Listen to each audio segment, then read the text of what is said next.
Parks and Recreation Commission meeting, and we'll begin with a roll call. Chair Brown, Yes, here. Vice Chair Freeman. Here. Commissioner Cripps, Here. Commissioner Kleinhaus, Yeah. Commissioner Oche, Yeah, please. Commissioner Way, Here. and Councilmember Vinker. Here. Chair, that's 7 present. Thank you.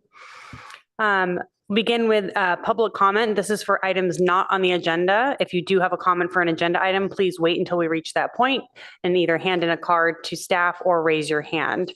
Do we have any hands raised for public comment? Chair, I'm seeing 1 hand raised in person and 3 online. Let me get my screen up and running.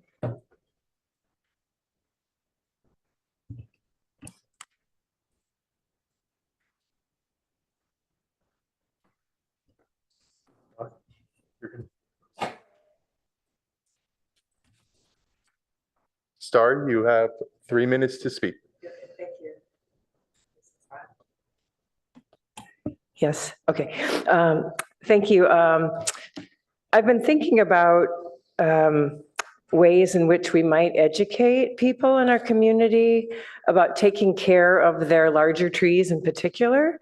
And I did look through the tree ordinance a bit, and what prompted me to do this was one of our neighbors who is a renter had some poor health. She had to stop working.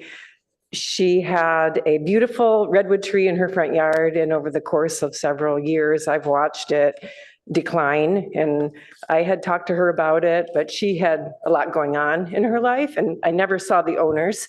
And so the tree, of course, now is dead, and it will have to be removed. It's probably about a 50-year-old redwood tree.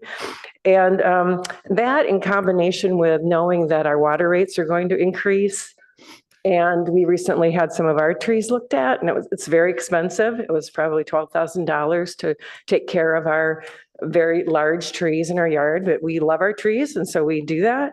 And it really did prompt me to think about how we can help people. In addition, there was a Pali student who made, you may have seen it, it was the video he made about El Palo. It was a fabulous short video, and it interviewed Dave Doctor and some other people.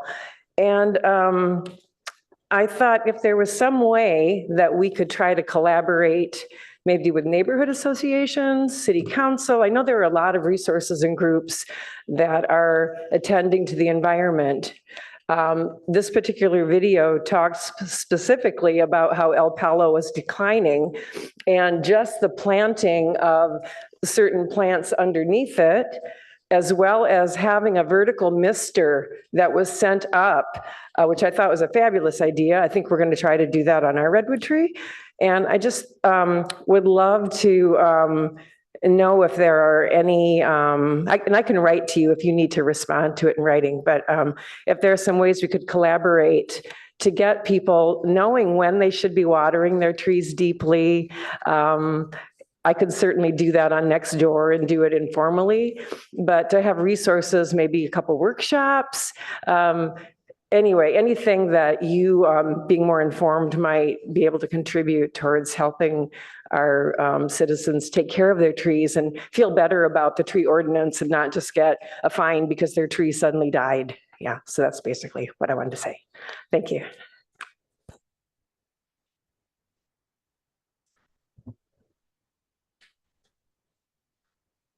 Our next speaker is Andrea.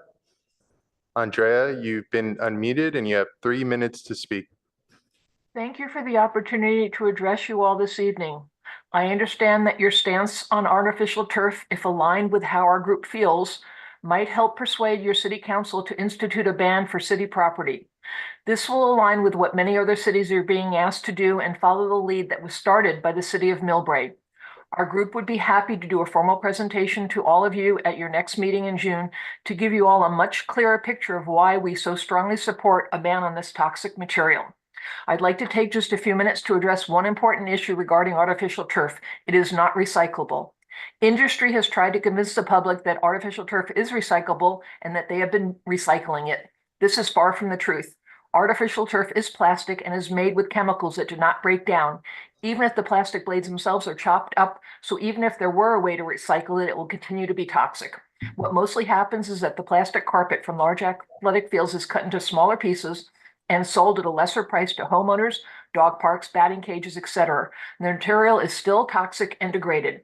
A majority of old artificial turf fields, which must be replaced every 8 to 10 years, end up in landfill, incinerated, or simply dumped in hopes of recycling down the road sometime.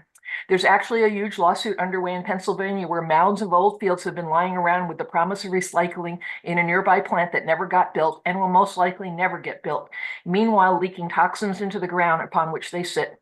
And for whatever is sent to landfill here in the Bay Area, most landfills are full, so truckloads are shipped off to who knows where, using more fossil fuel to transport, or actually sent off to be incinerated, producing even more toxin and using lots of energy. And since California does not allow burning of this material, it is shipped off to plants in Texas.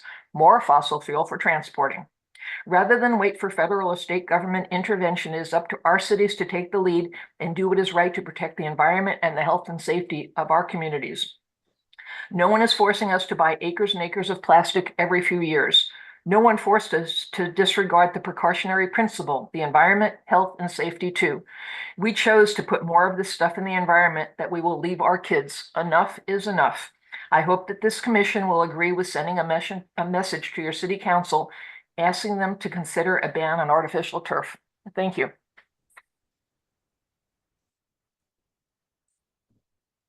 Our next speaker is Leanne. Leanne, you have been unmuted and you have 3 minutes to speak. Good evening. I'm asking that you agendize a ban on artificial turf in Palo Alto. Artificial turf is the complete opposite of sustainability. It pollutes our soil, air, and water for its entire useful and unuseful existence. By extension, this pollutes our children. The production of artificial turf takes an incredible amount of energy and water. A soccer field, approximately 7.5 million gallons. Responsible management of artificial turfs for a comparably playable field uses more water than natural turf. This water then becomes contaminated with microplastics and PFAS. One field is said to contain between 1 to 38 pounds of PFAS. To put that in perspective, Dr. Graham Peasley estimates that one soccer field releases 12 milligrams, which is 0.000423 ounces of PFAS per year. Sounds innocuous, but this minute amount is enough to pollute 800,000 gallons of runoff water per year, taking into account the EPA regulatory limit of around 4 nanograms per kilogram for PFOA and PFOS. This is extremely concerning, especially since plummeting sperm counts and increasing cancer rates are increasingly being attributed to chemical and microplastics exposures. One meta-analysis indicates that 50% of the US male population will be infertile by 2045. That's half of today's schoolboys. Child cancer rates are up 50% since 1975. We cannot think it can or will be fixed if it all goes wrong. When lead fields was an issue in New Jersey, 45 of 50 schools refused to have their fields tested. Let's not risk similar occurrences with the likes of microplastics and PFAS contamination. We must use the precautionary principle. We should be ensuring equitable access to sustainable, healthy environments for our children and future generations. Not only are our children's minds sponges, but so are their bodies. They absorb everything through inhalation, ingestion, dermal absorption, and even their eyes. Those very eyes are also watching us. So the examples we set for them matter. Everything we expose them to matters. The decisions we make matter. There are safer, sustainable alternatives to artificial turf for all functional and non-functional requirements. So please agendize a ban on artificial turf in Palo Alto. Thank you.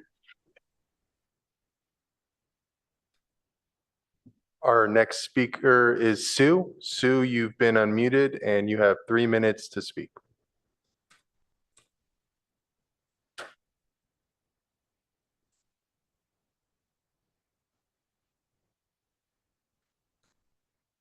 Sue, you've been unmuted and you have 3 minutes to speak.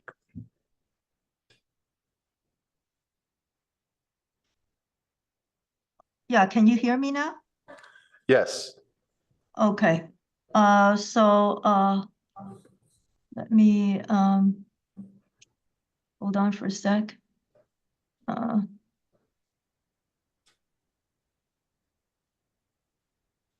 Hold on for a sec, please.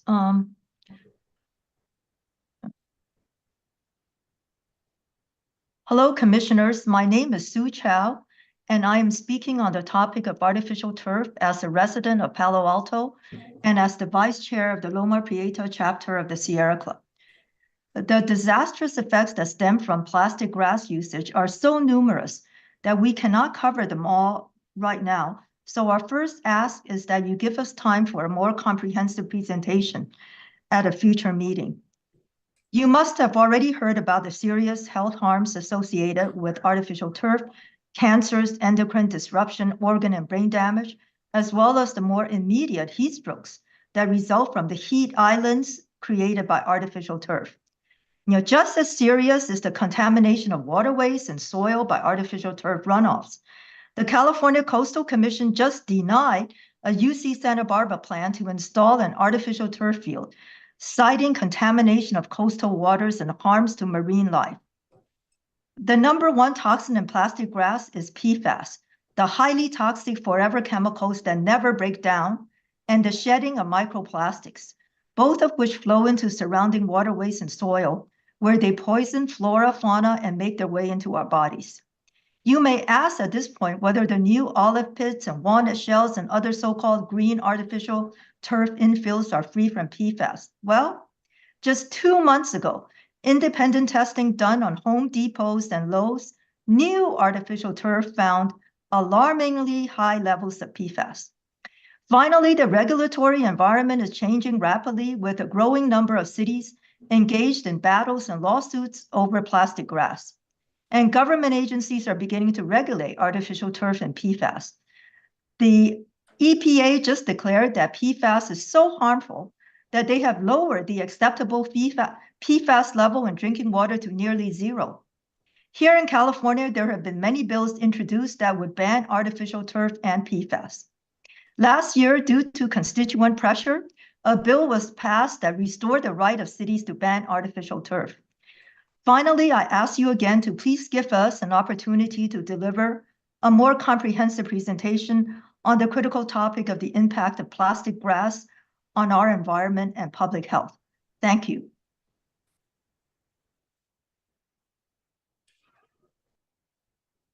Chair, I'm seeing no more hands raised online or in person.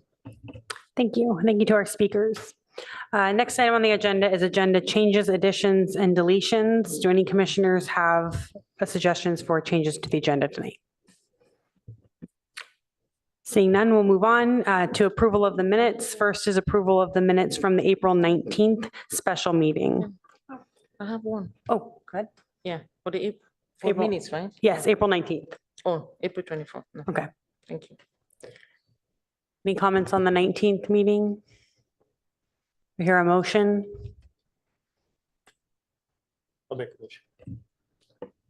I'll make a motion. I'll second it. Great. Can we have a roll call vote, please? Chair Brown, Yes. Vice Chair Freeman, Yes.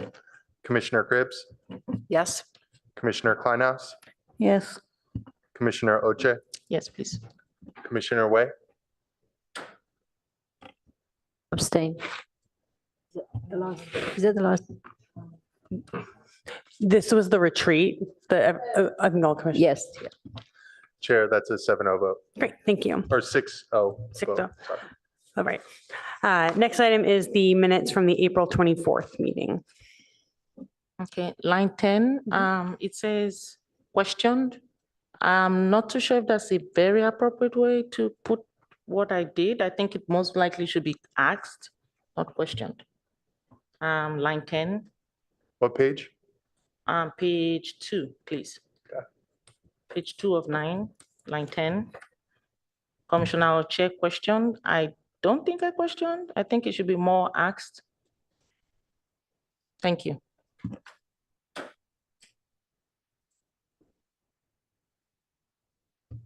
Any other comments or changes?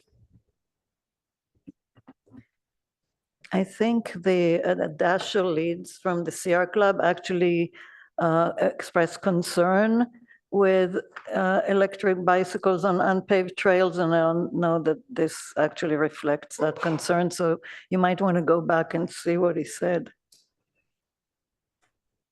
Is that for the April 24th meeting or the retreat 19th?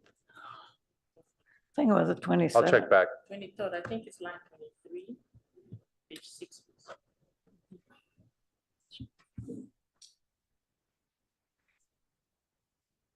Is that sufficient direction? Okay.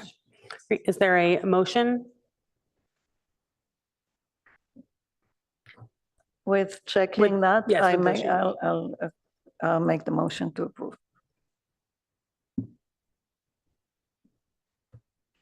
I'll second it. Great. Roll call vote, please. Chair Brown, Abstain? Vice Chair Freeman, Yes. Commissioner Cribbs, Yes. Commissioner Kleinhaus, Yes. Commissioner Oche, Yes. and Commissioner Way. Abstained. Chair, that's a 4-0 vote with 2 abstained. Great, thank you. Now we'll move on to the department report. Good evening, Commissioners. I'm Kristen O'Kane, Director of Community Services. Before I pass the mic to our Division Manager, Sarah Robustelli, I did want to introduce the newest addition to our team, Steve Castile. He's been with us now a couple of weeks, I guess, and has really hit the ground running and brings a ton of great experience and knowledge about parks and open space. So I wanted to introduce him and turn it over to Steve to say a few words.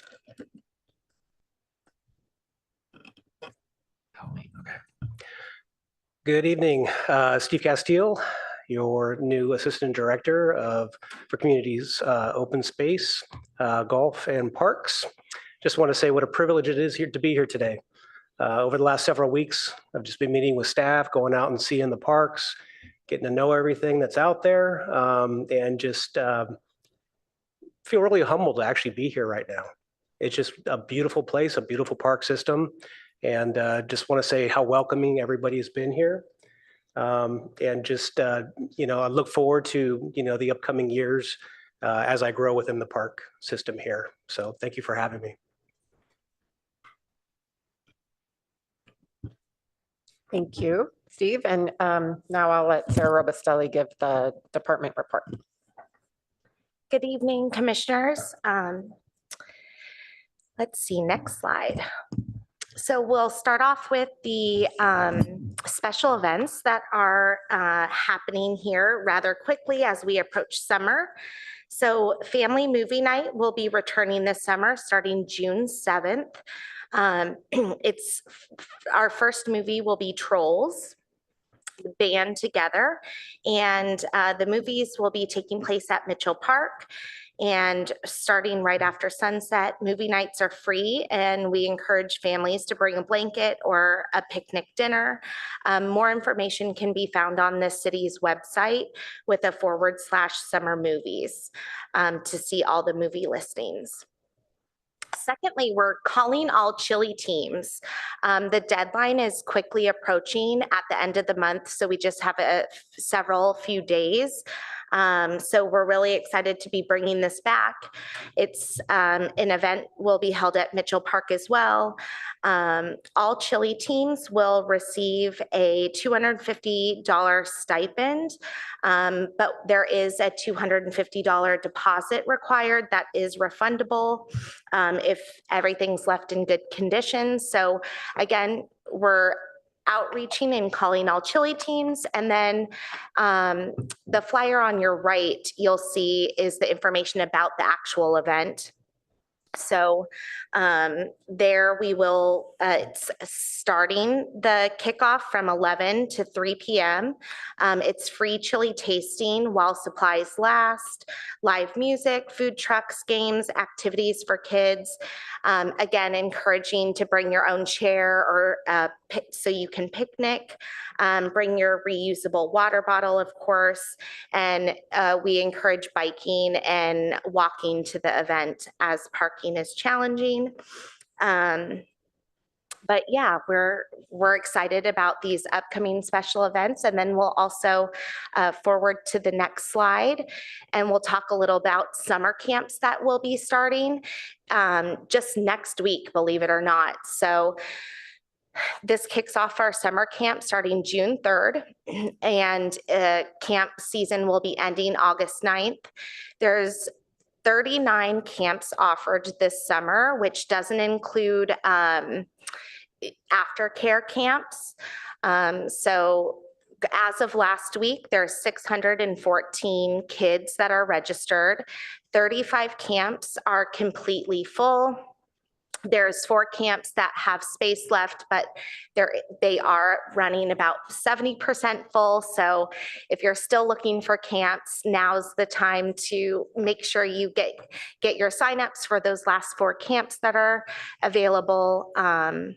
Current revenues are around 330, 335,000. Thank you. And we still have a large wait list for camps. So 1,167 kids. And photos on this slide are from last year. Cooking camp, Legos, and yeah, so next slide.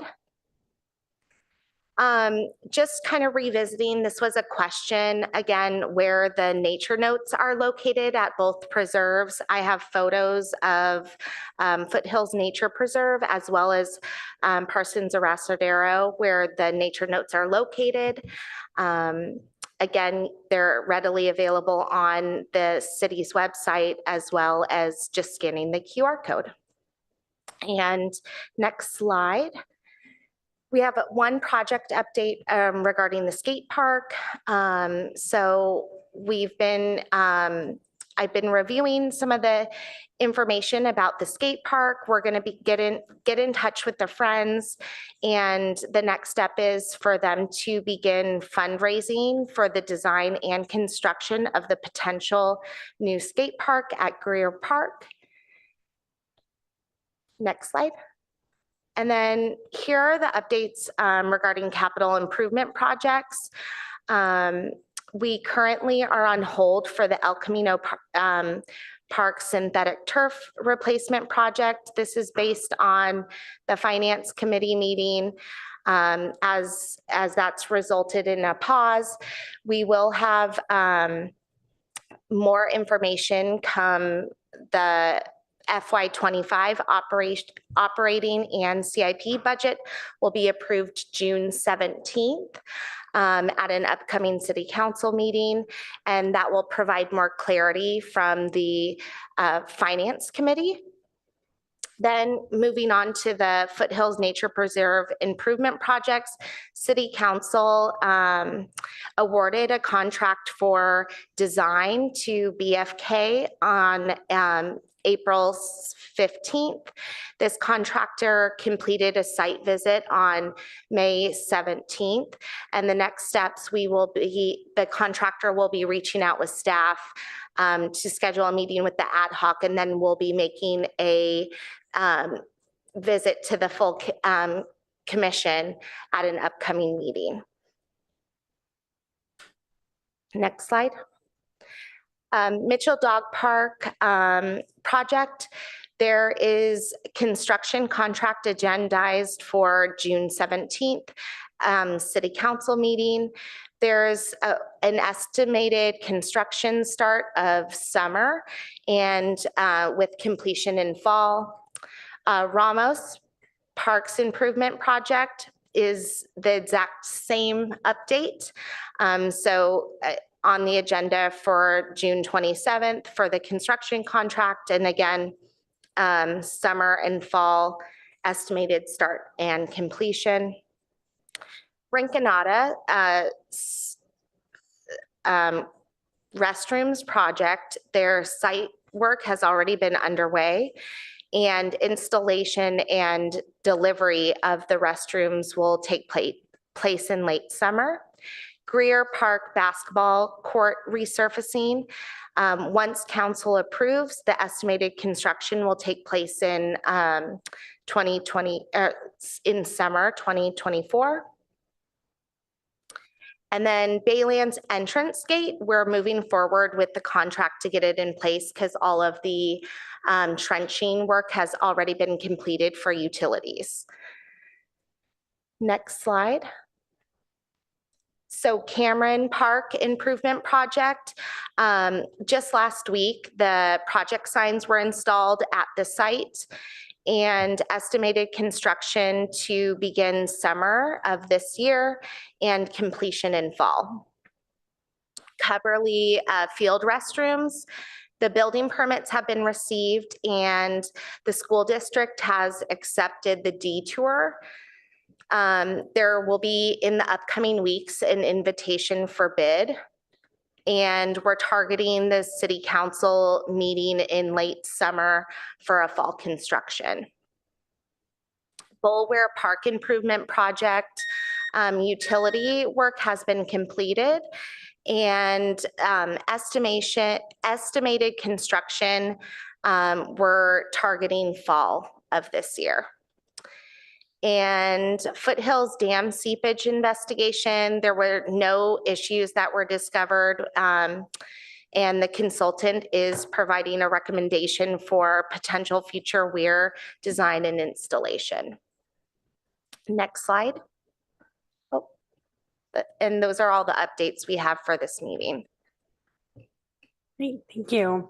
Questions or comments from commissioners?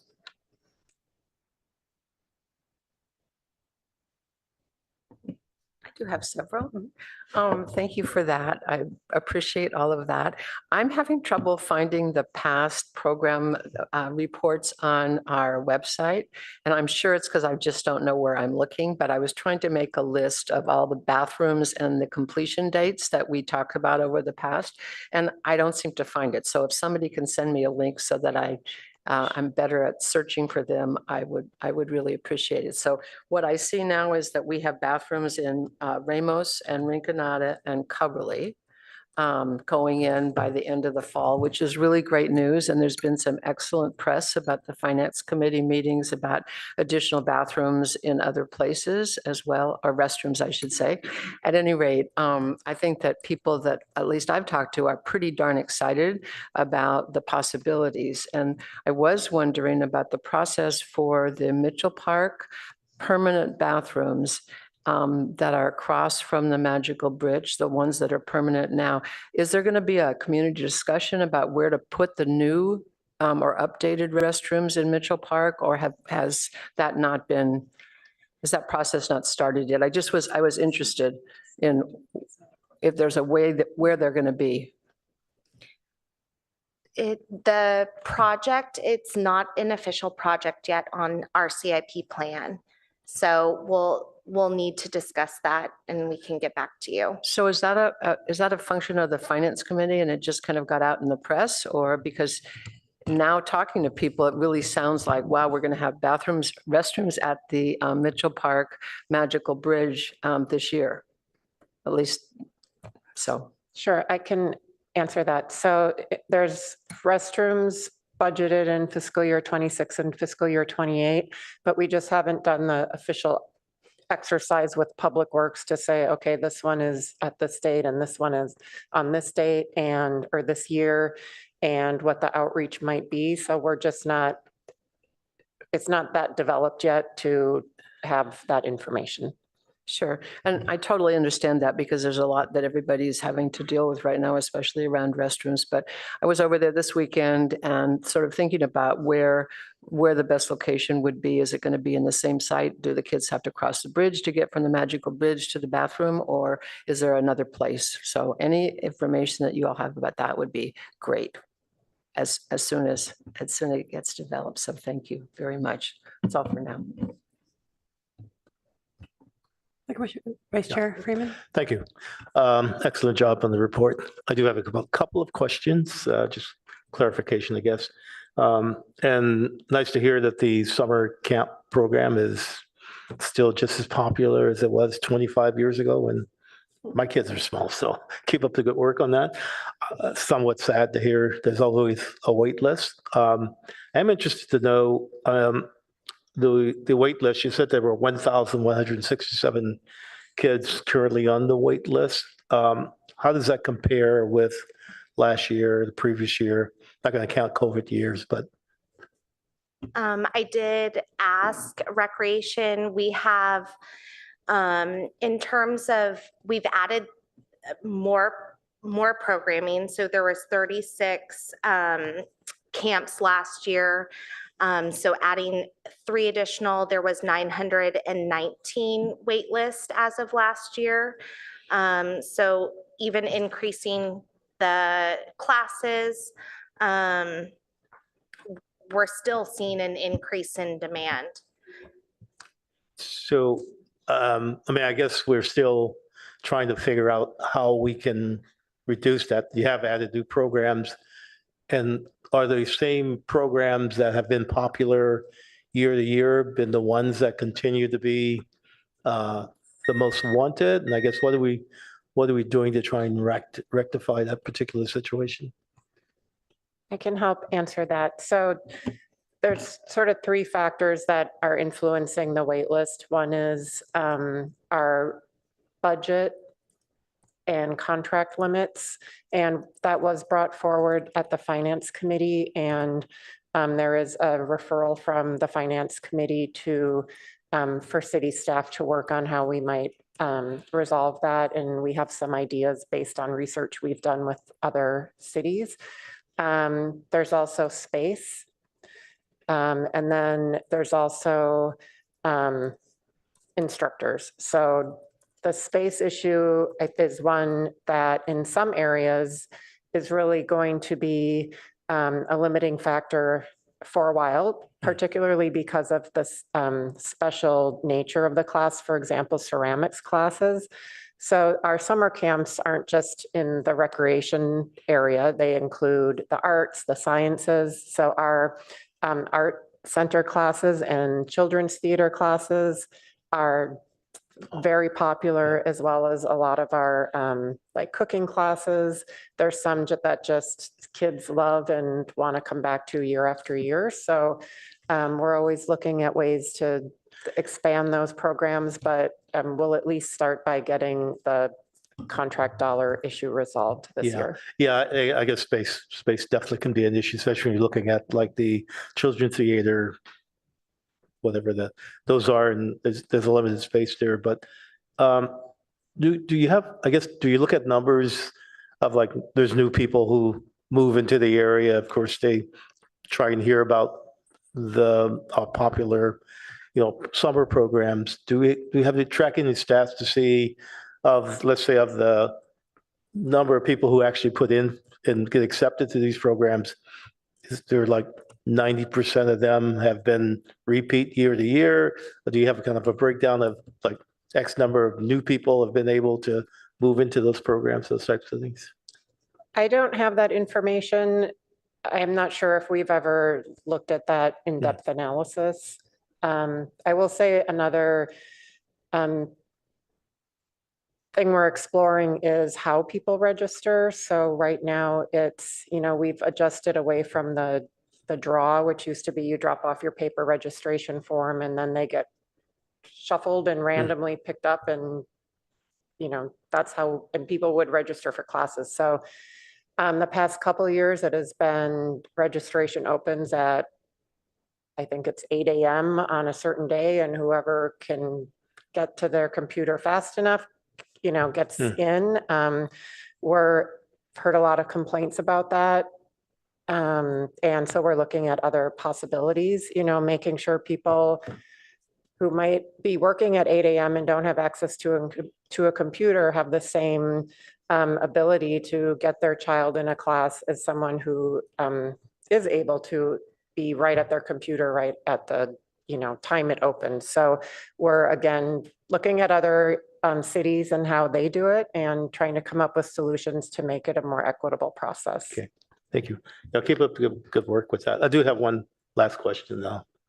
Let you guys jump in. One is the synthetic replacement fields. Now that's kind of on hold, but have we reached out to the stakeholders to let them know? I mean, I think people were sort of anxious that some of the fields would already start. I don't know if we've reached out to some of the soccer people to let them know what's going on with that. We've been in communication with our team that rents them out. And so they've been in communication. They just had a meeting with them last week. So they're aware. Okay, so they know that everything's kind of put on hold. We're doing until the study is completed. Okay. Correct. Thank you. All right. I have one more, but I'll let it go. Could I just follow on that question about the stakeholders and the fields? Was the study that was referenced has it been funded to do a study on turf versus grass and all of that? Is that going to go ahead or is that still to be approved in the It needs to budget? be approved by city council. So once that is yes or no approved, that's going to get communicated to, great, Yes. thank you. So Commissioner Wei. Thanks, Chair. So I was actually going to ask a similar question. Vice Chair Freeman was asking about the summer camp issues. He asked most of it. The only question remaining for the waiting list, do we have data about the age range for these waiting list kids? Are they resident or non-resident? Well, all of that data exists in our civic, our registration software system. We can always get the data, but it's not something that we're looking at every year as to who's on the wait list. And the wait list does get reduced as, people might pick somewhere else to go or may end up not wanting to do the class and then the wait list goes away. So it's a very dynamic process, but we don't regularly, again, do that deep analysis into who's on the wait list and age groups. Yeah, got it. When we did the examination of the catalog of Enjoy, it is challenging. I heard you were saying about the space and budget issues, instructors as well. Appreciate the hard work you're doing. So this is more like new commissioners ignorant question.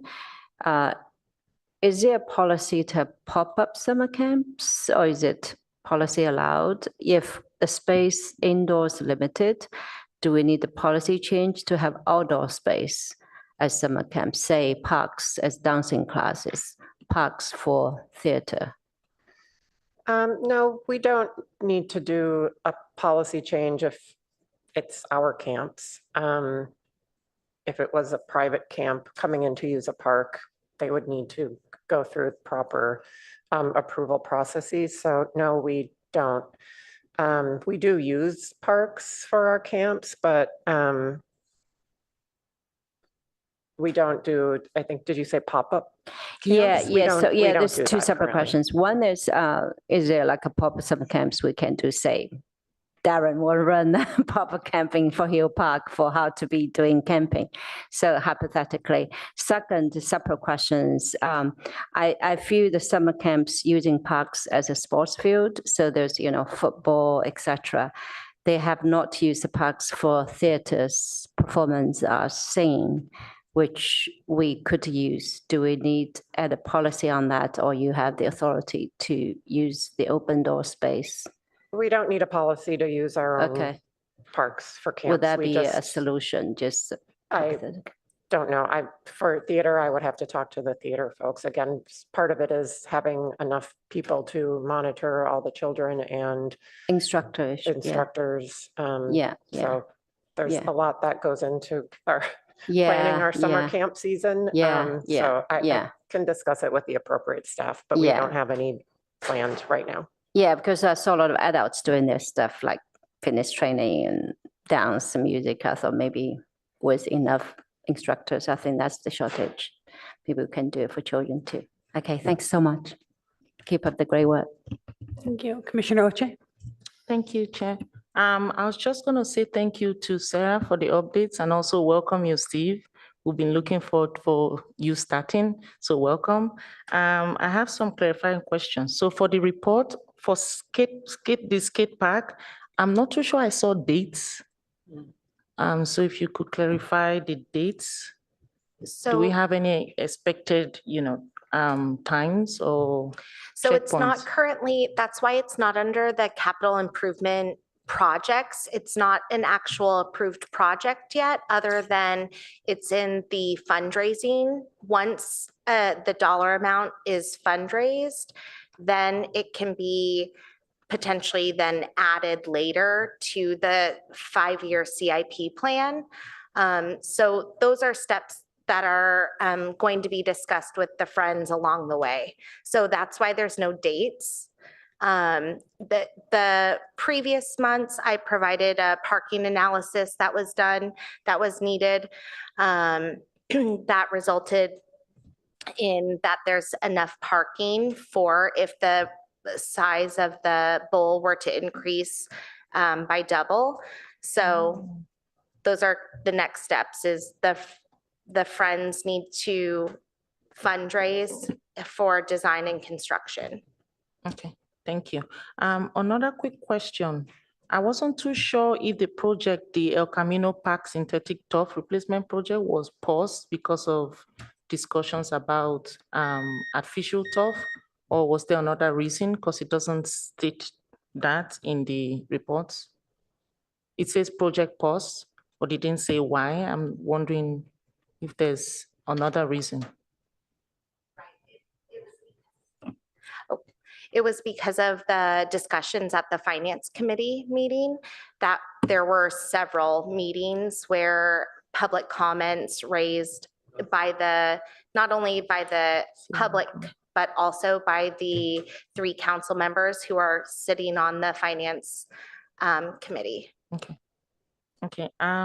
Also, I just wanted to say that when Commissioner Way and I worked on the REC's summer camp programs, I'm wondering if we could, leverage on partnerships with small businesses, nonprofits, and also bigger corporations that might be willing to sponsor or partner with the city on programs. In terms of space and in terms of also instructors, because I know a lot of companies are very good at doing corporate, citizenship or sustainability and all of that nice stuff. So I'm just wondering if there's an opportunity for us to look in that area to close the gap. I know that, the 1,000 or so kids down the wait list might be a repeat. So it might be kids wanting to enter any program. I'm saying that because I'm a mom, and I honestly gave up trying to get my kids into the summer camps because most of them get filled really, really quickly. But just to say that there are a lot of nonprofits that would want to partner with the city. So it might be a rock that we might want to raise and look under the rock to see if there are opportunities there we could explore. Yeah, thank you. Thank you, Commissioner Kleinhaus. Thank you. I'll go back to the questions I had last time. One of my questions last time was about the lights at Ball Park by the Adobe Creek that are installed on the trees. I understand that staff was going to discuss this with Public Works and see whether there's a way to turn them off completely or at least part of the night and how to address that. Also, part of the answer at the last time was that that the city is developing guidelines or an ordinance for lighting. Well, that's been delayed, and I'm sure it will happen sometime in the future, but it doesn't exactly apply, or it's not clear how it would apply to existing lighting. So this came from the public, and I don't know if there's any progress made on dealing with those lights. They're definitely damaging to the wildlife in the creek, and they're installed in a way that looks very unsafe. So I was wondering what's happening with that. That was one question. And the other one I had last time it was simpler, was to a request to have the final EIR for the golf course posted on our webpage. And I don't know if that happened yet or not. Because the draft EIR is there, but the final wasn't. I will need to follow up on both of those items. I don't believe that has been posted, but I will confirm. And then I need to follow up with other staff on the ballpark. Okay, regarding the golf course, I think it's really important because there's very large changes between the draft and the final EIR. So it's important to have there because people see the draft and they think that's what is allowed, but it's not. The final had a lot of changes. And if you can't find it, let me know, I have it. So just saying. Thank you. Thank you. Other questions? The last one. Councilmember Rinker. Okay. I just want to say welcome, Steve. Just reiterate that. I'm very excited to have you here. Obviously, there's lots going on. And I just want to, because we're going to be discussing the work plan later, just point out that it's a lot of work and bullet points on a slide and just express all the people and different departments and coordination that goes into getting the report to us and all the work that's going on behind the scenes. So thanks to staff. Okay, so we will move on to the next item on the agenda, which is the review name of Towerwell Park at 201 Alma Street. And we have a staff presentation. Hello, I'm Kristen O'Kane, Community Services Director. So I'm bringing this item forward back to the Parks and Rec Commission as a council referral. You can go to the next slide, please, Jabad. So just a reminder that the staff recommendation, which is based on the council motion, was to have the commission reconsider renaming Towerwell Park to Frederick Irely Towerwell Park as directed by the city council. Next slide, please. So just a recap on how the initial name of Towerwell Park came to be. So the city's naming policy is what was followed, and the Palo Alto Historical Association and the PRC ad hoc and staff met to discuss potential names for the park, and the PAHA board recommended Towerwell Park. Next slide, please. So since that time, what's happened is the city council did adopt, as you know, the park dedication ordinance to dedicate the site as parkland. That was in March of this year. And then that's when they also made the referral to go to the Historic Resources Board and to the Parks and Rec Commission to consider renaming the park to Frederick Irely Towerwell Park. Now, since that time, PAHA did reach out to staff and discussed whether that name was appropriate. And they determined that the name Fred Irely Towerwell Park was proper for this site. The reason being is that Mr. Irely went by Fred and not Frederick, and that's how people knew him. However, when we went to the Historic Resources Board to discuss this topic, they felt like the name Towerwell Park was more appropriate than naming it after Mr. Irely. The reasons being that it's a very small park, as you know, it's 0.2 acres, and having a simple name for a small park seemed more appropriate. And they also felt like if the decision was to name the site after a person, that there be opportunities for other names to be recommended or nominated for that discussion. So their final motion was to not change the name from Towerwell Park to Fred or Frederick Irely Towerwell Park.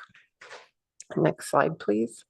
So bringing this back to the Parks and Rec Commission to hopefully have a motion tonight on your recommendation on the name for the park. And then at that time, we'll bring that back to City Council, either reporting that the recommendation is not to change it, or it might be that HRB recommended one and PRC recommended another, and then we will be asking the City Council to make the final decision.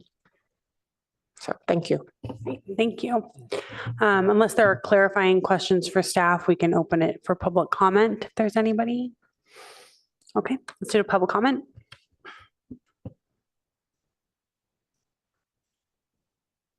Chair, we have one speaker in person. Herb, when you're ready, you have 3 minutes to speak. Thank you. Chair Brown, Vice Chair Freeman, Commissioners, and Councilmember Vinker. I support the recommendation of the Palo Alto Historic Association that the park should be named for Fred Irely. Since the council had already taken an action, there is a policy for renaming, and essentially you have to determine whether the actions they took in referring this to you, and also that being noticed of the meeting and that was happening, suffices to meet the requirements of the renaming policy, or whether additional noticing is required before that happens. I provided you a copy of my comments to the council first then, and again, they're available with this agenda item. I don't think the size of a park determines how long or short the name should be. Perhaps Foothills Park or the Bayland should have much longer names because they're bigger parks. That didn't make any sense to me. The original providing a name was under the adopted policy that the council names parks and other sites, and staff, appropriate department can name something within a site or a park. And it was sort of a strange combination where the Assistant Director of Parks and Golf, I think it was at that time, was coming in talking about the Tower Well, but at the same time getting approval for the way the site is designed now, with all of the information placards around there. And so at the one time he was doing the entire site, which would normally be a council, but on the other hand, just calling it a parkette and making it difficult to know whether it was the whole site or just the tower. And it seems to me, based upon the information I provided you and the review by the Historical Association, that the appropriate name is Fred Irely and Tower Well Park. And once this issue is settled, it would be time to consider the ideas that former Mayor Irely had for using the Tower Well as a demonstration site, which would be then probably involving construction on parkland. But the first step to do is to make your recommendation consistent with the referral to you from the council. Thank you. Thank you. Any other speakers? There are no more speakers in person or online. Great. We will close public comment. And thank you everyone for making your comments. Moving back to the commission. Any questions for staff, comments?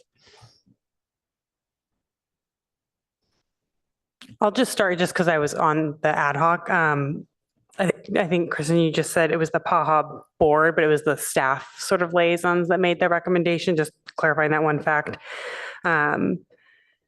And yeah, just as a bit of process is that first initial meeting, Fred Irely was never mentioned or discussed in detail. It was floated and then kind of quickly reverted back to Tower Well as it was sort of colloquially known. And we'd found lots of organic material online citing it as Tower Well Park.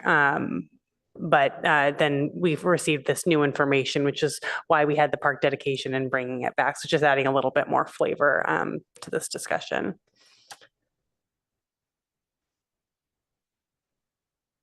Commissioner Kleinhaus? Can you tell us a little bit about Fred Irely?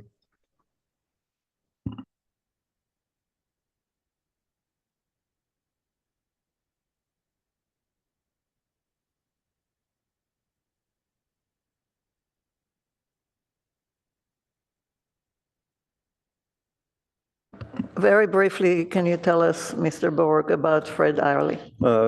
Fred Irely was on the city council from I think 8 years, if I recall, and then on the Utilities Advisory Commission. He was, I believe, the first chair of the Utilities Advisory Commission. And he's a bicyclist who went all around town on his bike. He, in later life, lived, I believe, at one Alma, where he had a view of the site. And what he suggested was that in these sort of a demonstration site where the valve of the pump be displayed, and to have the tower well be a museum, to be able to go through that. And during his time with Utilities Advisory Commission, we established a situation where we got not just summary or action minutes, but there were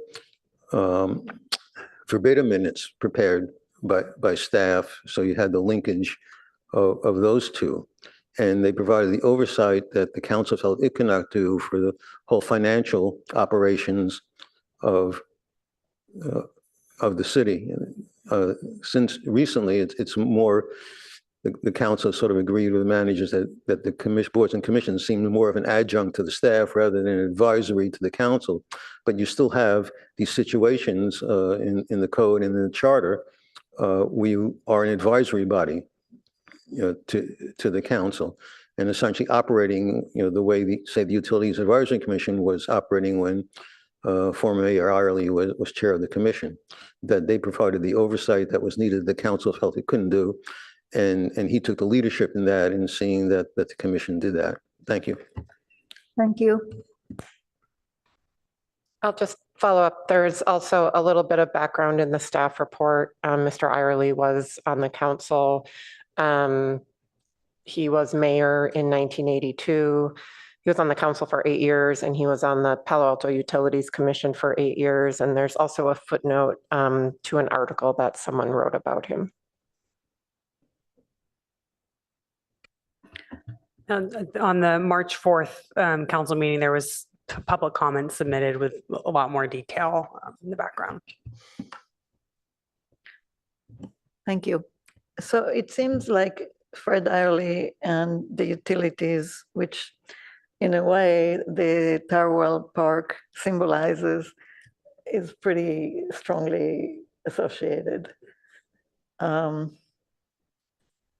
I think it's only right, and I don't know what everybody else here feels, that we do respect him and include Fred Irely in the name of the park. But I don't know how I can make that motion and then see what other people think.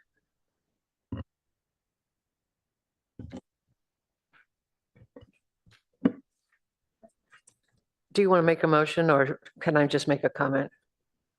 Either way. I'll make the motion and then you can. Okay. Go ahead. And go ahead. Do anybody want a second though? Yeah. Can you state your motion though?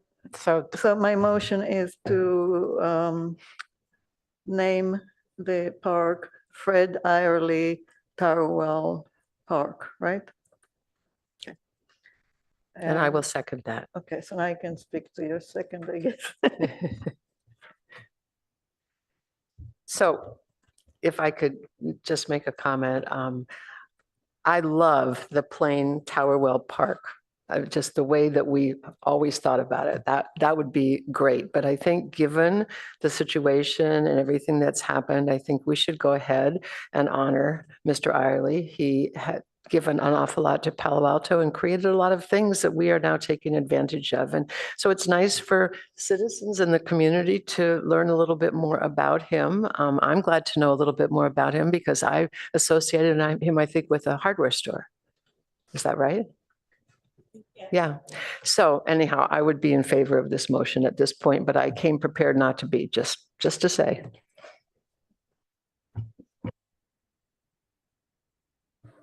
Okay, so we have a motion and a second. If you take, are there any other motions?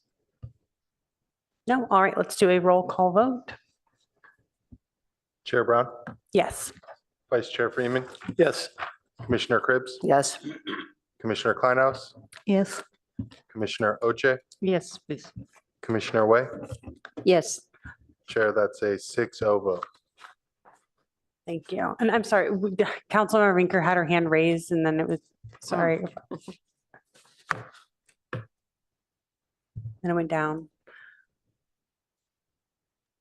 Yeah, I apologize. I actually sent you an email that was an inadvertent hand raise. I just had a photo of the copy of the plaque, the dedication plaque in the park to Fred Iredley. I was going to read it if that was helpful, but you voted. So anyway, but no, my hand went up and down accidentally when I was moving around. Apologies. That's okay. We'll all just have to go and look at it in person. Yeah, you should. We will. Great. Thank you, everyone. All right, moving on. For the purpose of the minutes, can you please restate what the PRC recommends renaming the park to? Yes, I believe it was renamed to Fred Iredley Tower Well Park, Thank you. correct? All right. Great.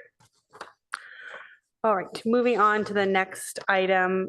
So this is our work plan. So we'll be going through, thank you to all of the ad hocs for submitting the content for the work plan and planning out the upcoming year. The process for this, we're just going to go through one by one and I'll let each ad hoc speak to the contents of their work plan. If there are any suggestions or changes to an ad hoc that you're not on, this is really your time to sort of view the plan for the upcoming year. We'll make any updates and then this will ultimately go to council for approval like we do every year. And then we will get on with the body of work that is in the draft work plan.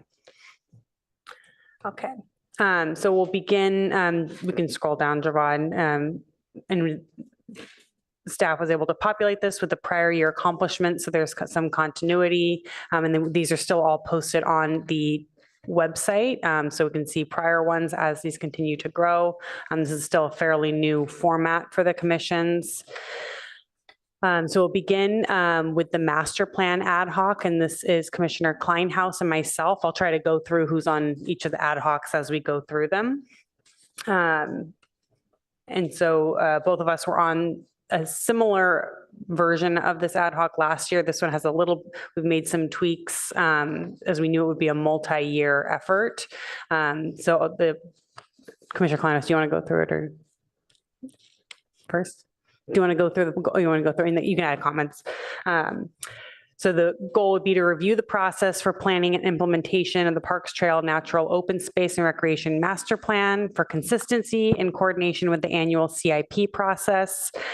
We'd previously had CIP ad hocs as part of the commission. So this is meant to marry with the CIP ad hoc purpose that had previously been in existence.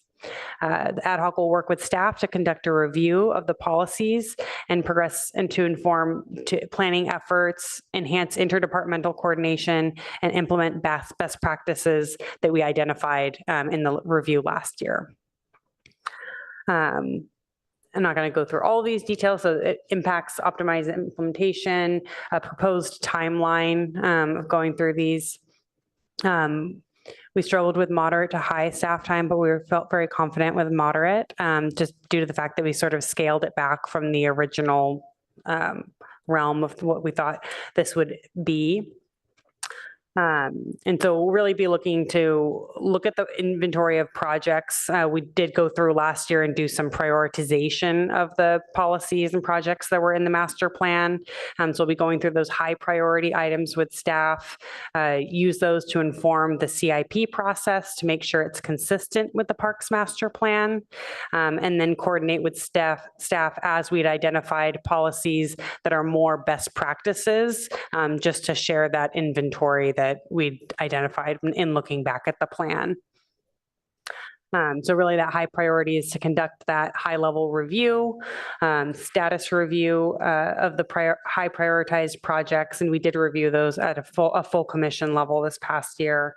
And develop those recommendations with interdepartmental coordination, because as we went through the plan, we noticed that a lot of these community services is not necessarily the lead department on many of these. So it will require some massaging with other city staff to determine how to get those high priority items revisited.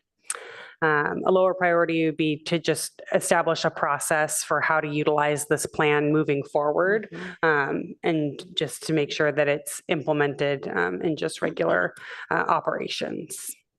So Commissioner Kleinhaus, do you have anything else to add? I would just add that when we discussed this, the master plan, we did notice that there's a lot of the policies, goals, programs really were not in the purview of parks, but also recognizing that there have been a lot of change in stuff. We had to reduce some of the load to kind of reflect the ability of staff to learn and find out things that or projects and history that may not be now very available. So that's why this is somewhat less than what we were trying to do last year.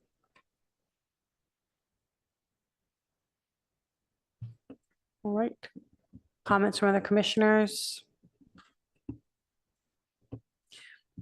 So will there be a time during the liaison reports perhaps that the rest of the commissioners can hear where we are with the master plan? Can we build that into the process, or do we think that that's important? Yeah, I think we imagine that there would be sort of regular reporting back to the full commission for every ad hoc. And this was one I know last year, I think Commissioner Greenfield and I and Commissioner Kleinhaus worked to try, I think our original goal was like every other month to report back, and probably no, it didn't end up being that frequent. It's hard. But we can certainly make sure we bake in quarterly reporting or whatever is realistic, make sure that there's, Okay, that's and great. then any timely updates in the ad hoc liaison update section. And then the other thing I think I've mentioned before, and it probably is not appropriate to be in this, but I continue to be concerned about the need for recreational space and programming when we welcome all of the citizens who are going to move into the housing that's going to be built in Palo Alto. And so it's kind of an unusual occurrence for this to happen like that. And so it seems like it should be someplace in the master plan to acknowledge the fact that there will be lots more need for recreational space and for land trust to be available and that kind of thing. So. I do believe that is in the master plan on a larger level, but not necessarily as specific as what you're mentioning. Yes. There are many interests in the community that are not in the plan. They came after the plan and things change. Changing the plan is not in our purview for this ad hoc, but we did think that we might want to identify some of the changes and potentially just start thinking about them, but we weren't going to start a new master plan. for an update. That was not in our. not in I our- wasn't suggesting an upgrade or a change in the master plan, but Yeah. more to have a recognition someplace that something is going to happen and it's going to be a big deal in Palo Alto. Yeah, a and big we deal for the see an state. increased demand on everything Yes. that we have to, Yes. everything that the city has to offer, there is increased demand. You see how many kids are waiting on the waiting list. I mean, everything. So, and we see that in the open space, we see it everywhere. So yeah, it's something that we have to, these people have to help us. Thank you.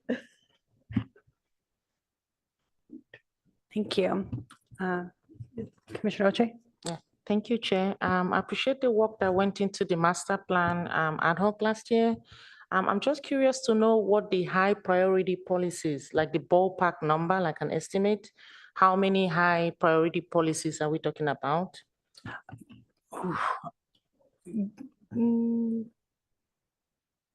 I don't have a number for you. And I think that when we initially went through the list, we didn't necessarily differentiate which ones were within the community services scope versus which ones are more sort of citywide or either public works or transportation.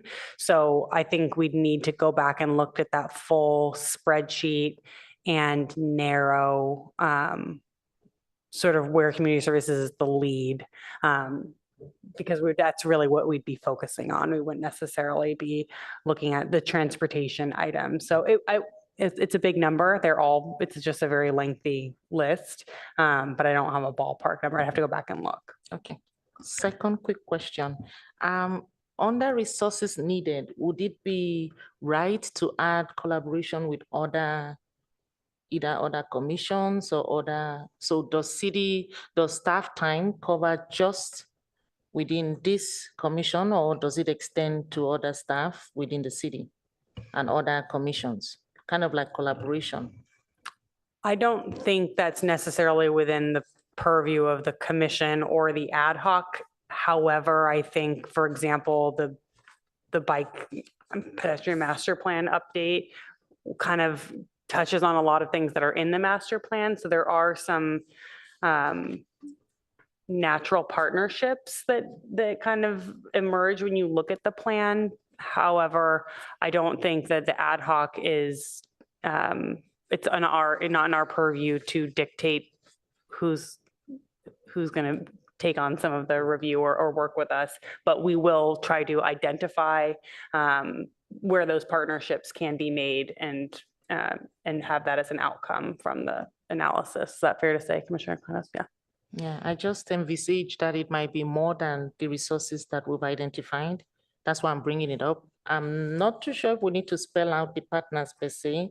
I'm just saying that I know that a lot will go into this in the back end.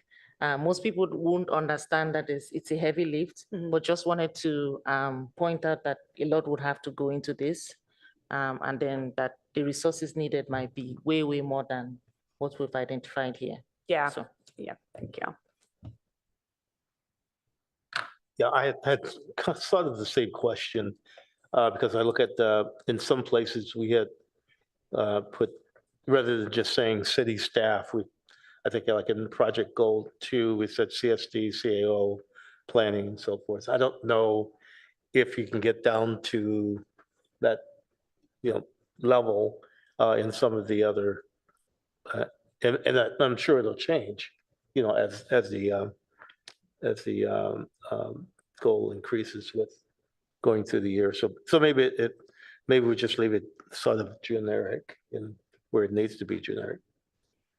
Yeah, I mean, I think because we'd be focusing on the higher priority items, it depends when we go back and look at that list. We also want to work closely with staff and new staff on what other departments get looped into this effort.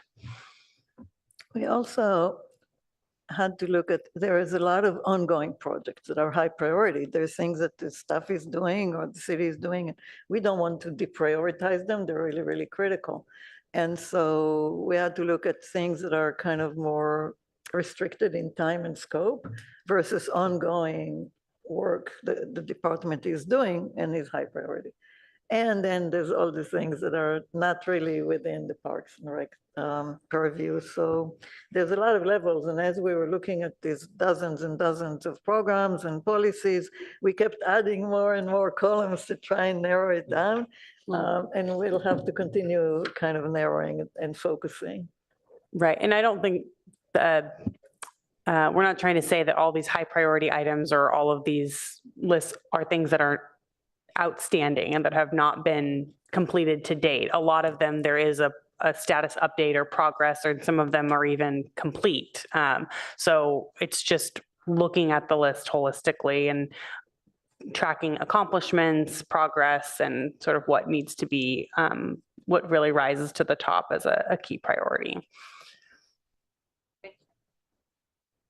Great.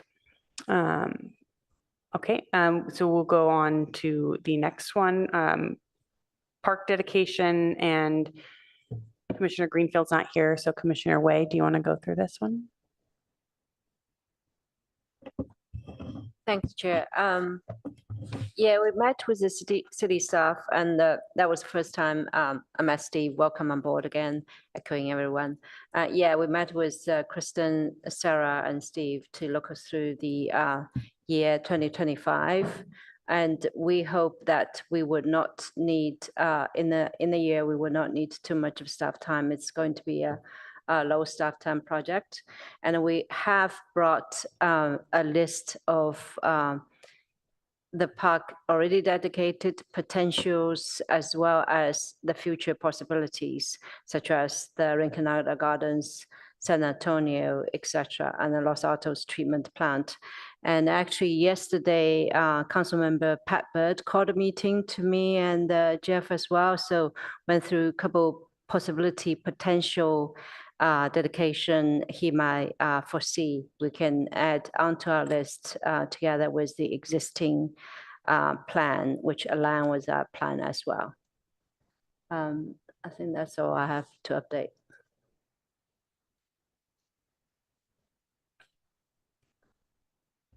You mentioned the Los Altos treatment plant. Yeah. Plant. I thought there was a water district facility planned at that site.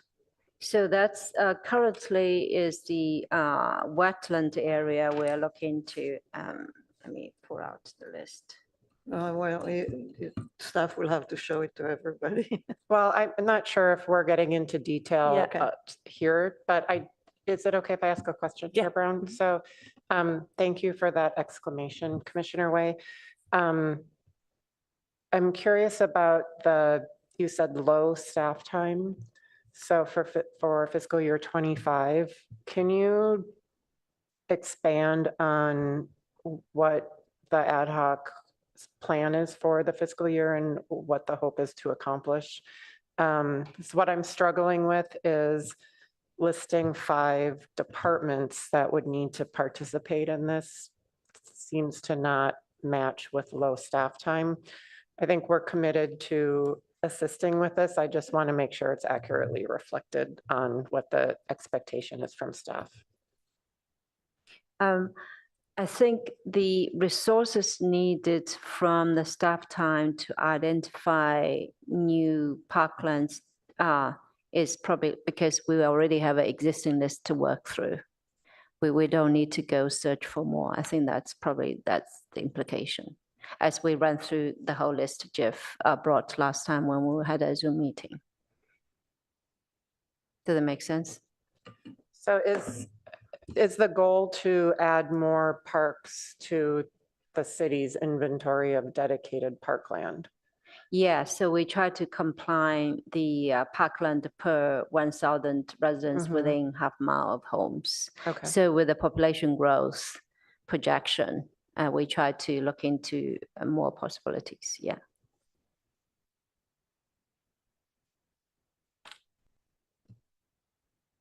I would expect it to be more on the moderate staff time because it does take significant time to research each of these sites to make sure there aren't conflicts with other future projects. So, I mean, it's a minor change, but I just want like I said, expectations as to what the Yeah. staff level would be, so that That's would just be my acceptable, yeah. recommendation. Yeah, I think we that's- should change it to say, I mean, just because even the Fred Arley Towerwell Park was quite a lift for staff, just process wise, and to coordinate the meetings with PAHA and come back. Right, And right. that was a fairly simple one. The other ones that you mentioned, the Rinconada Gardens, which we sort of Right. started to look at, very complicated. And so those would Yeah. be very staff intensive. So Agreed. Yeah. we could update that to Yeah. moderate, at Yeah. least moderate to high even. Yeah. Just for, depending on which sites end up getting Yeah. sort of elevated for pursuit. Yeah. Would be my recommendation. I had a question about the dedication of the Greer Park Sewer project. I thought that we had dealt with that already. But maybe, I have not gone deeper on that. It's more the handover from Jeff from last year. okay, Probably, yeah, I'm not really in a position to say that. just a question. Thank you. I think that we thought we were headed in that direction, and for some reason it was delayed or deferred in some way, but I need to go back and check the notes. Okay, so with that edit, any other thoughts from commission? Staff? And I am recognizing that this is not a great format for selecting public comment or getting public comment on all of these items before we really get into the discussion. So let's just run through the different project goals because the full work plan is in the agenda, and then check for public comment and continue the process. So, so project goal 3 is the Baylands Comprehensive Conservation Plan update. So we'll go through that after. And then project goal 4, nature preserve access policy. Project 5, the Recreation Wellness Center. And project goal 6, playing fields and racket sports. Okay. And all right, so now we will check to see if there is public comment on the work plan. If there's any members online that would like to speak, please raise your hand.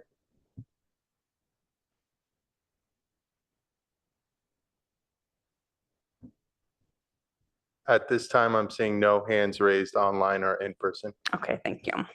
All right, we can go back to 3 for the BCCP.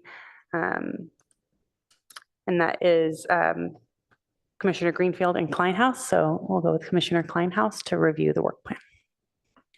Thank you.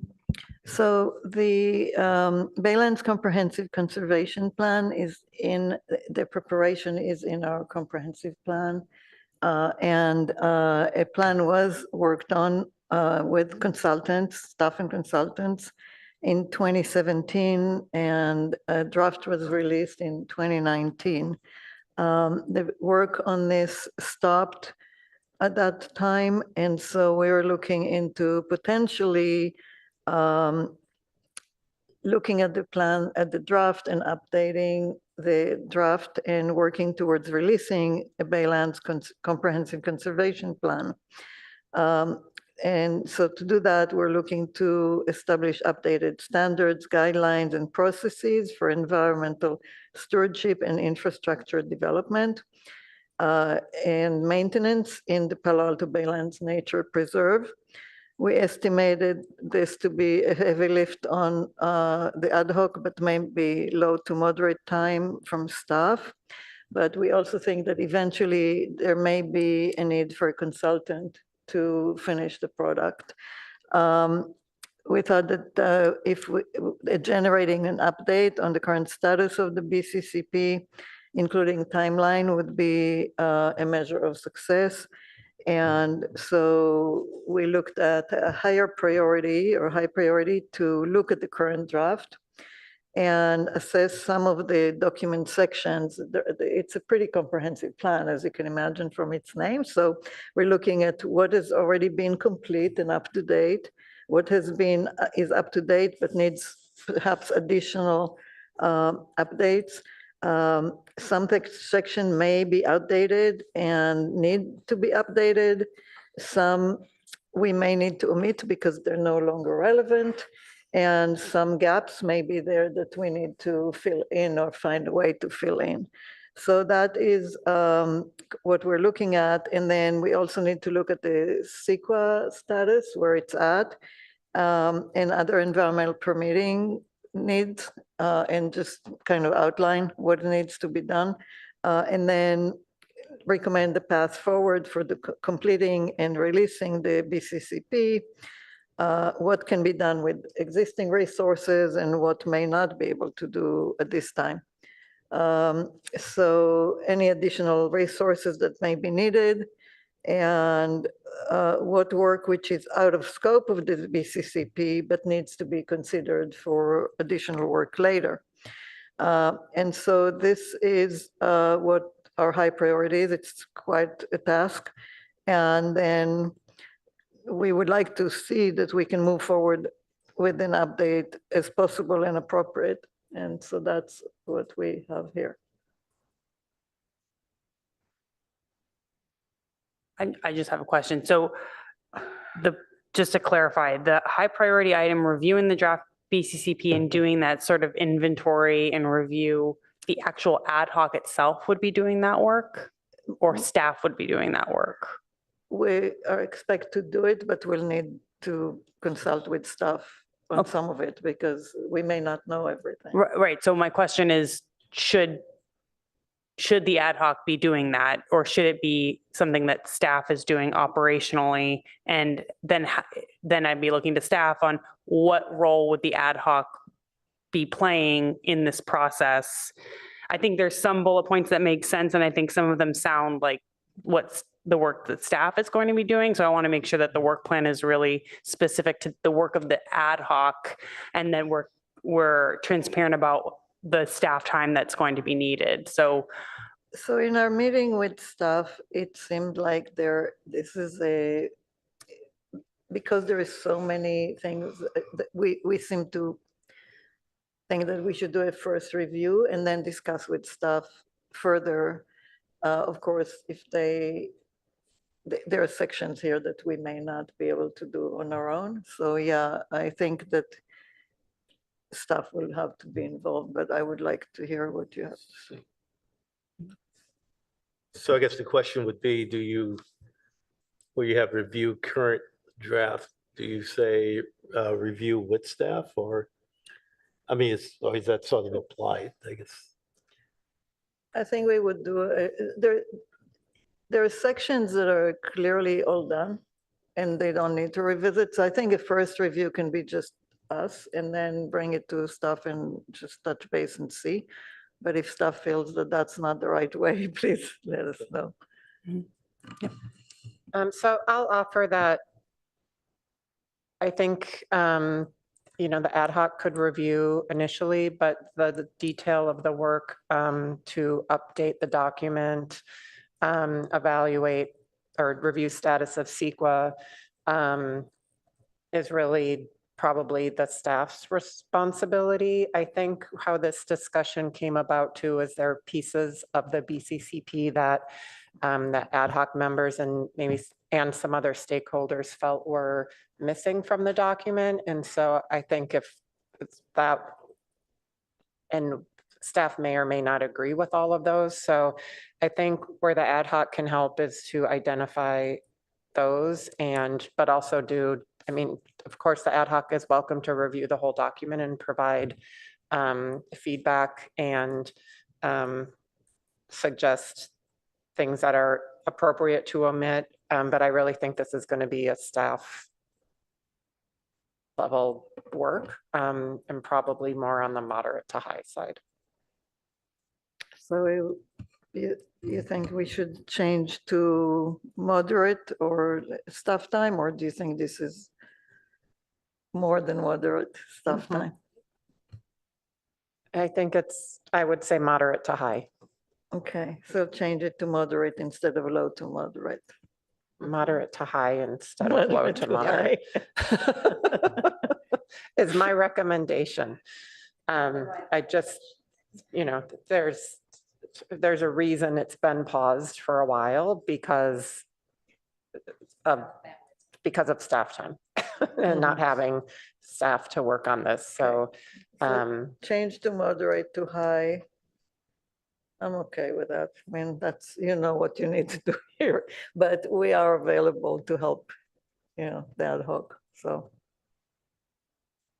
and then are we proposing a change to the description under high priority to suggest that this is being done with staff or can recommend to staff? I guess we can say instead of review, to review, work with staff to review, or work with staff to identify, or work with staff to assess, that kind of thing. So the first one would be review, work with staff to assess status of documents. And the second one would be work with staff to review the status of CEQA. I don't think that, you know, the ad hoc has a lot to do here, but we would probably contribute some. And then the recommendation for a path forward, work with staff to recommend a path forward. Yeah? Okay. Yes, I think that's appropriate. So is Thank you. anyone capturing this or like, yeah? Okay. Yes, it's being captured. And then I do have a small edit from Commissioner Greenfield that wanted to add under the state mandated local law council approved in parentheses, the Parks Master Plan Program 4.A.1, just to align with the other work plan items. You said 4.A.1? 4.A.1. Yes, correct. Thank you. All right. Thank you, Chair. Quick question. I'm struggling to understand what low to moderate to high means. I know we don't need to go into the nitty-gritty, but I'm just thinking aloud as someone who has program management background. I'm just struggling to understand how many hours are we talking about? Can we be a little clearer? So we don't start the journey and then, you know, we don't know, we're not clear about it. So just bringing that out so we can discuss that. I don't know. Yeah, I don't think Thank that you. it's categorized well. I think we're just recognizing where ad hocs are really reliant on staff for inputs or expertise. I think that's all of them. I would say that there's rarely or probably never an ad hoc where there truly is low staff time. I think that they all usually require moderate to high generally, just in order to make sure that they can be the best that they can be and they're informed with the expertise that's going on. And that's not necessarily a bad thing. I think that we did a good job at the work plan, at the retreat, of narrowing the scope of the ad hoc so that we could really focus on these high priority items. So I don't think it's shameful to have your box say moderate to high. It's just realistic. And I think last year we bit off a lot more than we could chew. So this year, just trying to be more transparent with what's going to happen. And as you've seen this year, a lot of these are carried over from the prior year because they were ambitious and they did take a lot of staff time that was not in existence at the time. But now we have 3 smiling faces right over there. It's going to help us get this all accomplished, or at least some significant progress. So, but we do, and it's also, I think it was probably designed on, I don't want to speak for how they designed the work plan template, but just to make sure that the ad hocs do have a conversation with staff and discuss what those resources are, whether it's funding or staff time, to make sure that that conversation is had. Yeah, I was just going to add to that. When the question about low, medium, high, I mean, the fact is that there has to be, let's say, a meeting with an ad hoc. You've got to have time to prepare for that meeting, and then whether the meeting's a half hour or an hour, there's something that comes out of that where staff is being asked to look into something. So that's adding more time on top of that, and then a follow-up meeting. So I'm not, it's always going to be moderate or high. So I don't know how low is ever, how any of these are going to be low. I think they're all going to be at that point. And a lot of times it's, you're being pulled across different ad hocs. So you might have one ad hoc meeting on Tuesday, another one on Wednesday, and then you've got to go back on whatever day it is to come up with whatever that is. So I think you guys have done a good job under the circumstances, but there's still a lot to do. So I think, whatever we put out here, you need to let us know, is that being unrealistic? And we'll take it from there, I guess. So it sounds like maybe we should change all the lows to medium to high Extra. to remind us. I don't think there's any more lows on the template actually, so mission accomplished. Okay, any other comments? Yes. Okay, so we will make that, so we've already made that edit. And moving on to the next one, which is the nature preserve access policy.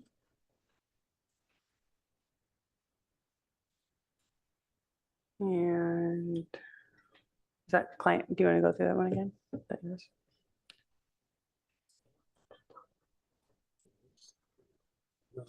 Are you still on that ad hoc? Okay, yeah, Nature I preserve? don't know. I mean, Jeff, it's Commissioner Greenfield and Mhm. I think. Yeah. So we changed the name to Nature Preserve Access Policy, but now I'm thinking we really need to limit it to the nature preserves that are included, which is Baylands and Arastradero, following the previous two efforts to address the issue of access for various modes of pedestrians, different kinds of bicycles and other access, electronic conveyance things, equestrians and everything else. And so we've already looked at these issues of access to the Baylands and Arastradero in two different ad hocs, and worked with staff, especially the rangers, got a lot of information from them, but there was also a lot of public input that was looking for more access, and council interest in examining that possibility. And so therefore, we're going to look again at the access policy and come up with recommendations for Pearson, Arastradero, and Baylands nature preserves.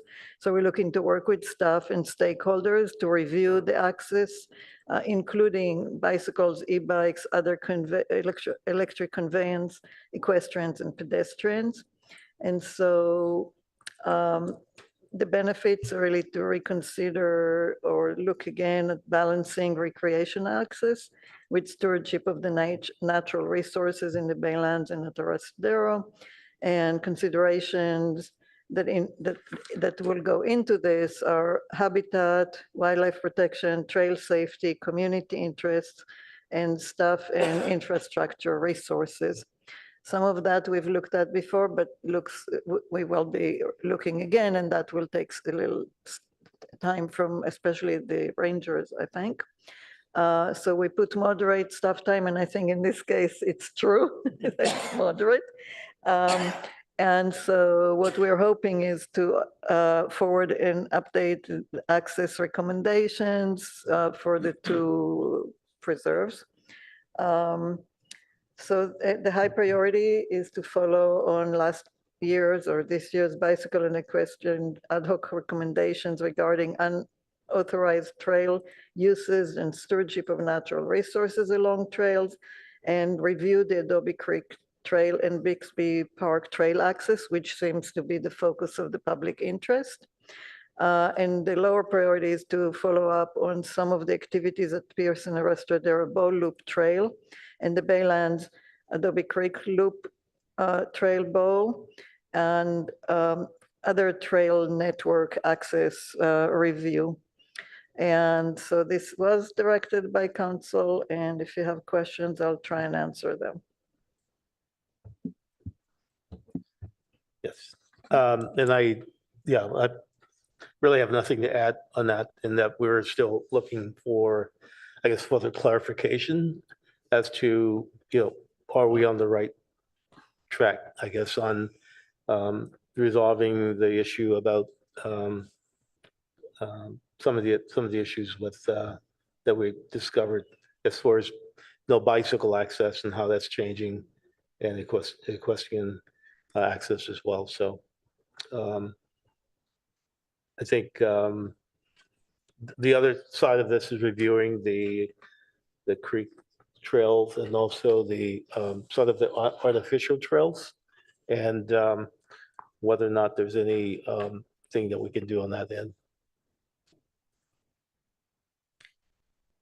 And I have comments from Commissioner Greenfield on this as a suggested edit, just to add clarity for the process for this one of how it would be worked back to council, is potentially adding, if the ad hoc is okay with it, provide input to staff regarding an appropriate response to the February 27, 2023 City Council referral. So that way it's spelled out as a charge of the ad hoc for the upcoming year. That would be helpful. Okay. And where will we add, where would that be added? In the high priority as Okay. one of the sort of work items, if that's amenable. And I'll say it again. So provide input to staff regarding an appropriate response to the 2/27/2023 City Council referral.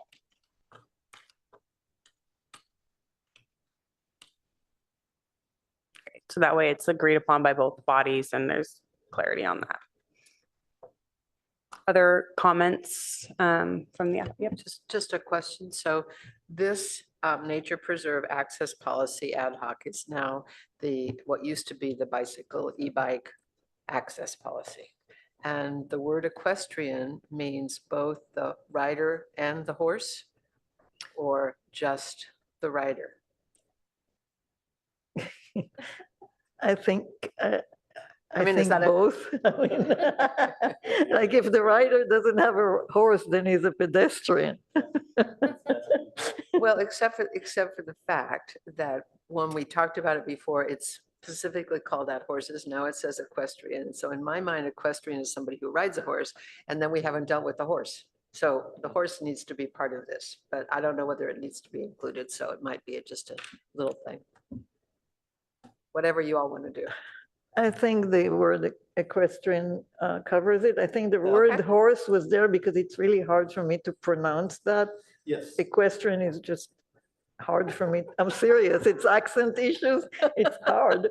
So I use horses. That's great. It's not accent. I can't pronounce it either. You do? Okay, good. Oh my goodness. You see, we have consensus. Okay. And then I have actually other adds to the state mandated local law council approved from Commissioner Greenfield. The Parks Master Plan Policy 6.d and Program 2.a.7.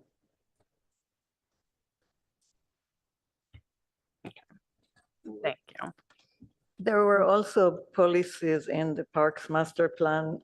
Are you referring to Those are the ones Oh, that he's okay. citing from. So it's not from the comprehensive plan? No, these are all Parks Master Plan.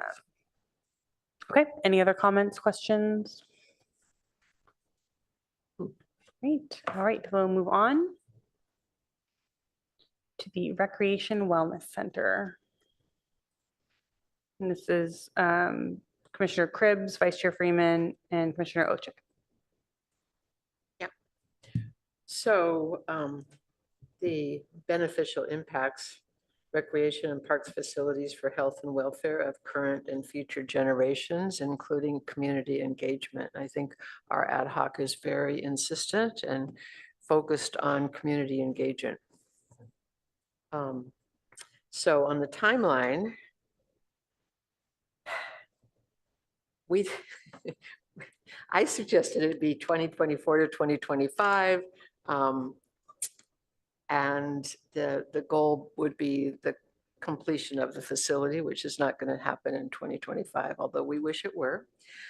In terms of resources needed, certainly the community services staff, but also I believe public works staff time. And I don't know how we put that in, but we should acknowledge that because we're going to need information from them about whatever site is going to be chosen.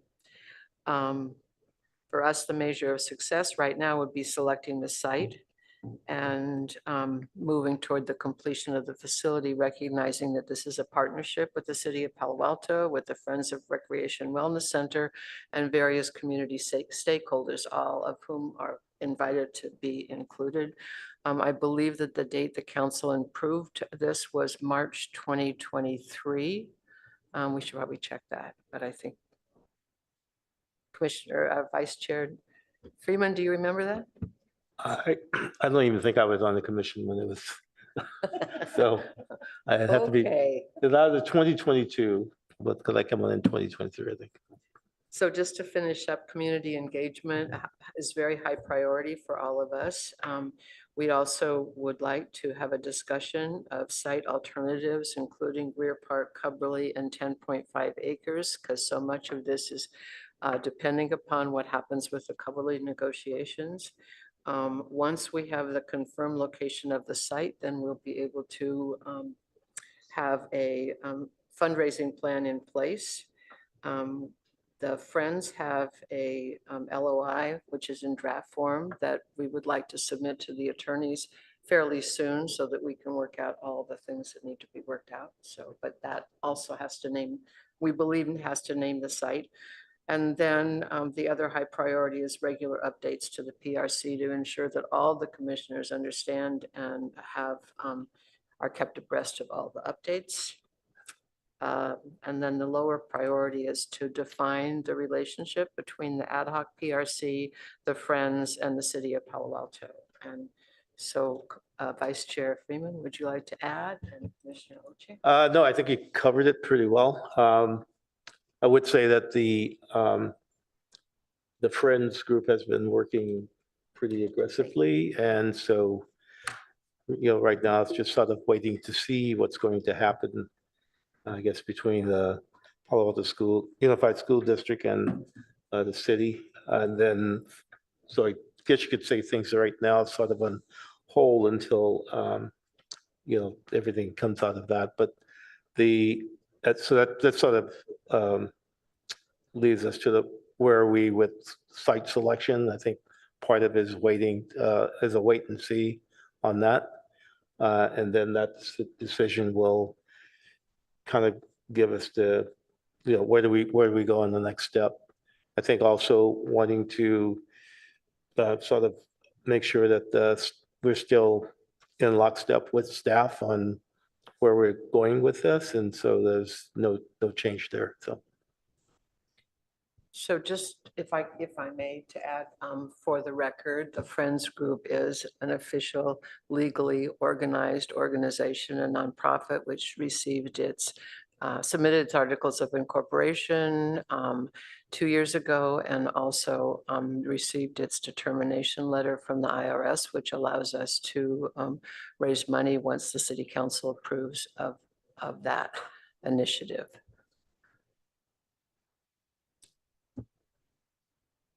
Thank you, Chair. Thank you, Commissioner Krebs. I must say you did a great job helping us steering the ship for this one. I just wanted to, I know that we don't have control over a lot of things that, would happen in the near future, and that worries me. I know we talked about this a lot of times during our meetings. I also wanted to point out that a measure of success might also be fundraising, because we all know the importance of funds. But I also don't know where we go from here. So that's my own question mark. And I'm hoping that we get things going soon. And so fingers crossed on this one, and hopefully we'll make progress. Yeah, thank you. Comments or questions for the ad hoc? Commissioner Kleiner?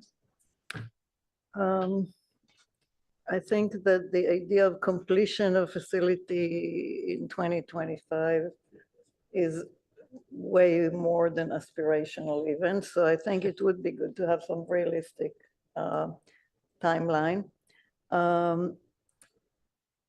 And there are two things here that I guess this is the only time that I can speak that is Yes. on the record because of so the 10.5 acres is here as an option. I would just like to state that the final EIR for the golf course, which addressed what can be done with the 10.5 acres, removed the gym that was proposed from all the EIR. It's no longer there due to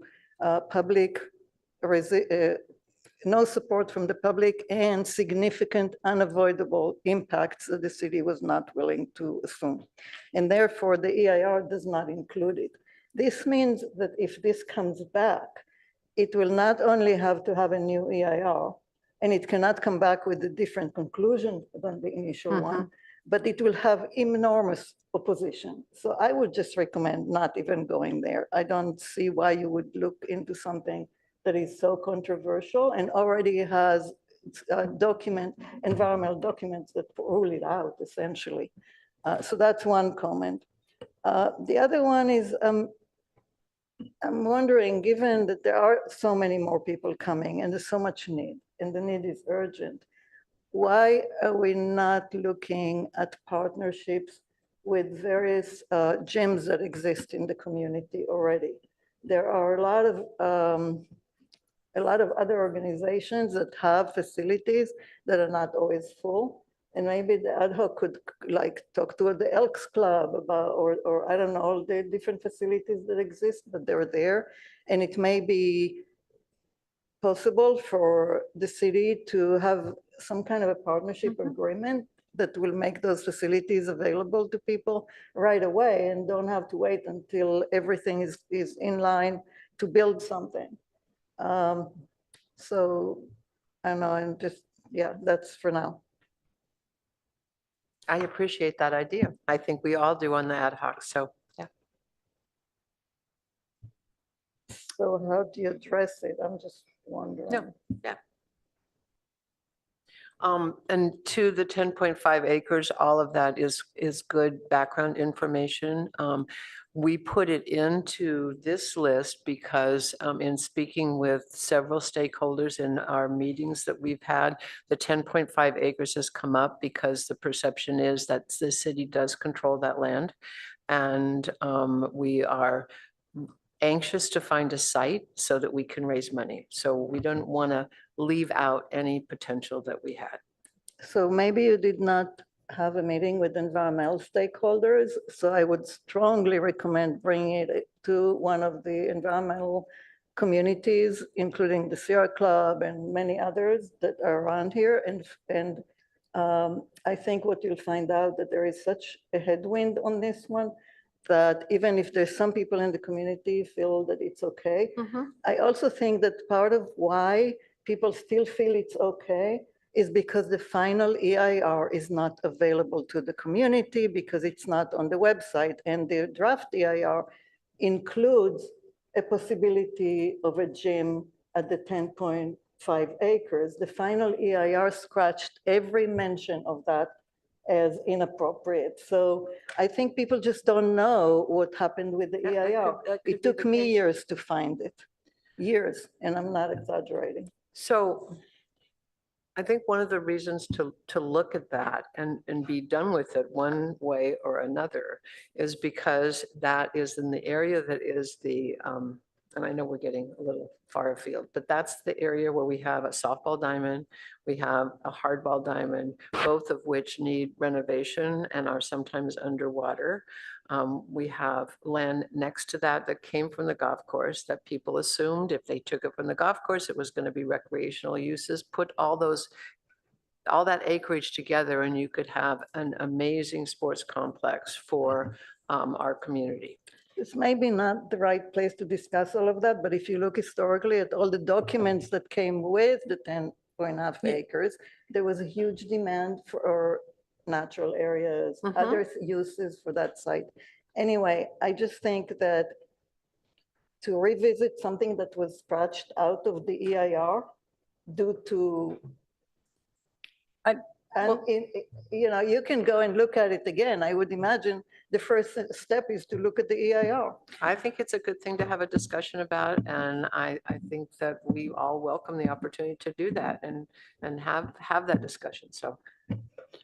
I mean, I do appreciate the transparency of listing out the site alternatives here, but I do think it limits the ad hoc in a way, in that if someone were to come and have a site to give, just to be open to other ideas or shared facilities or anything like that, I think it would be helpful to add "and others" to the end of that list. And then it also sort of de-emphasizes those as the only 3 sites being considered. And I don't think that having them on this list means that they won't do continued outreach to stakeholder groups. And there might not be something that they find in some document that says you can't do it at any of these sites.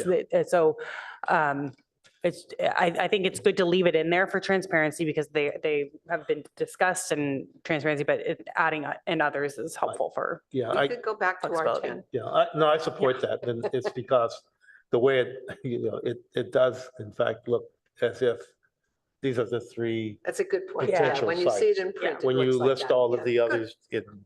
Okay, well, let's add. And don't "and others." necessarily put, Okay. I mean, I think also people can look at it as being, this is the order in which we are looking at these, with Greer Park currently being number 2, the 10.5 being number 3, and that's not, there's no order there. So I Yeah. think So we can just you need to be add, careful when I say it. can you add exploring partnerships as an independent with existing facilities in the city, existing private facilities in the city to this? And also just a strong suggestion that you meet with environmental groups. Yeah, I mean, I think you can add that. I don't, in this city, I don't know of any other facility.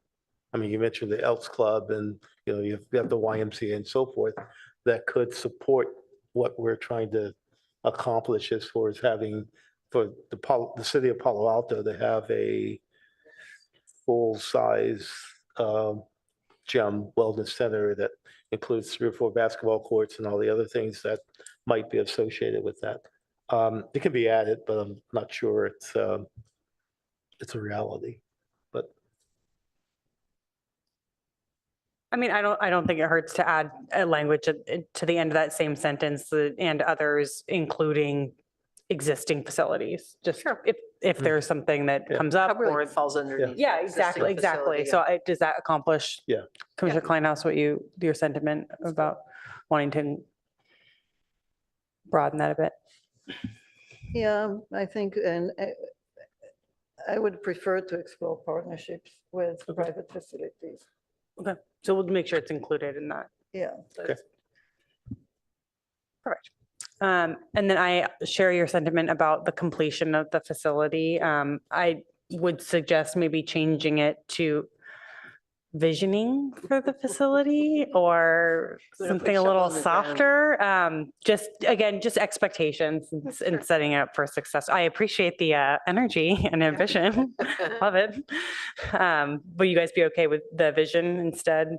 Yeah, we and don't take wanna out the put year. in Something that Yeah. says everything in Palo Alto takes 20 years. That would not be part of this. Well, not plan. 20 years.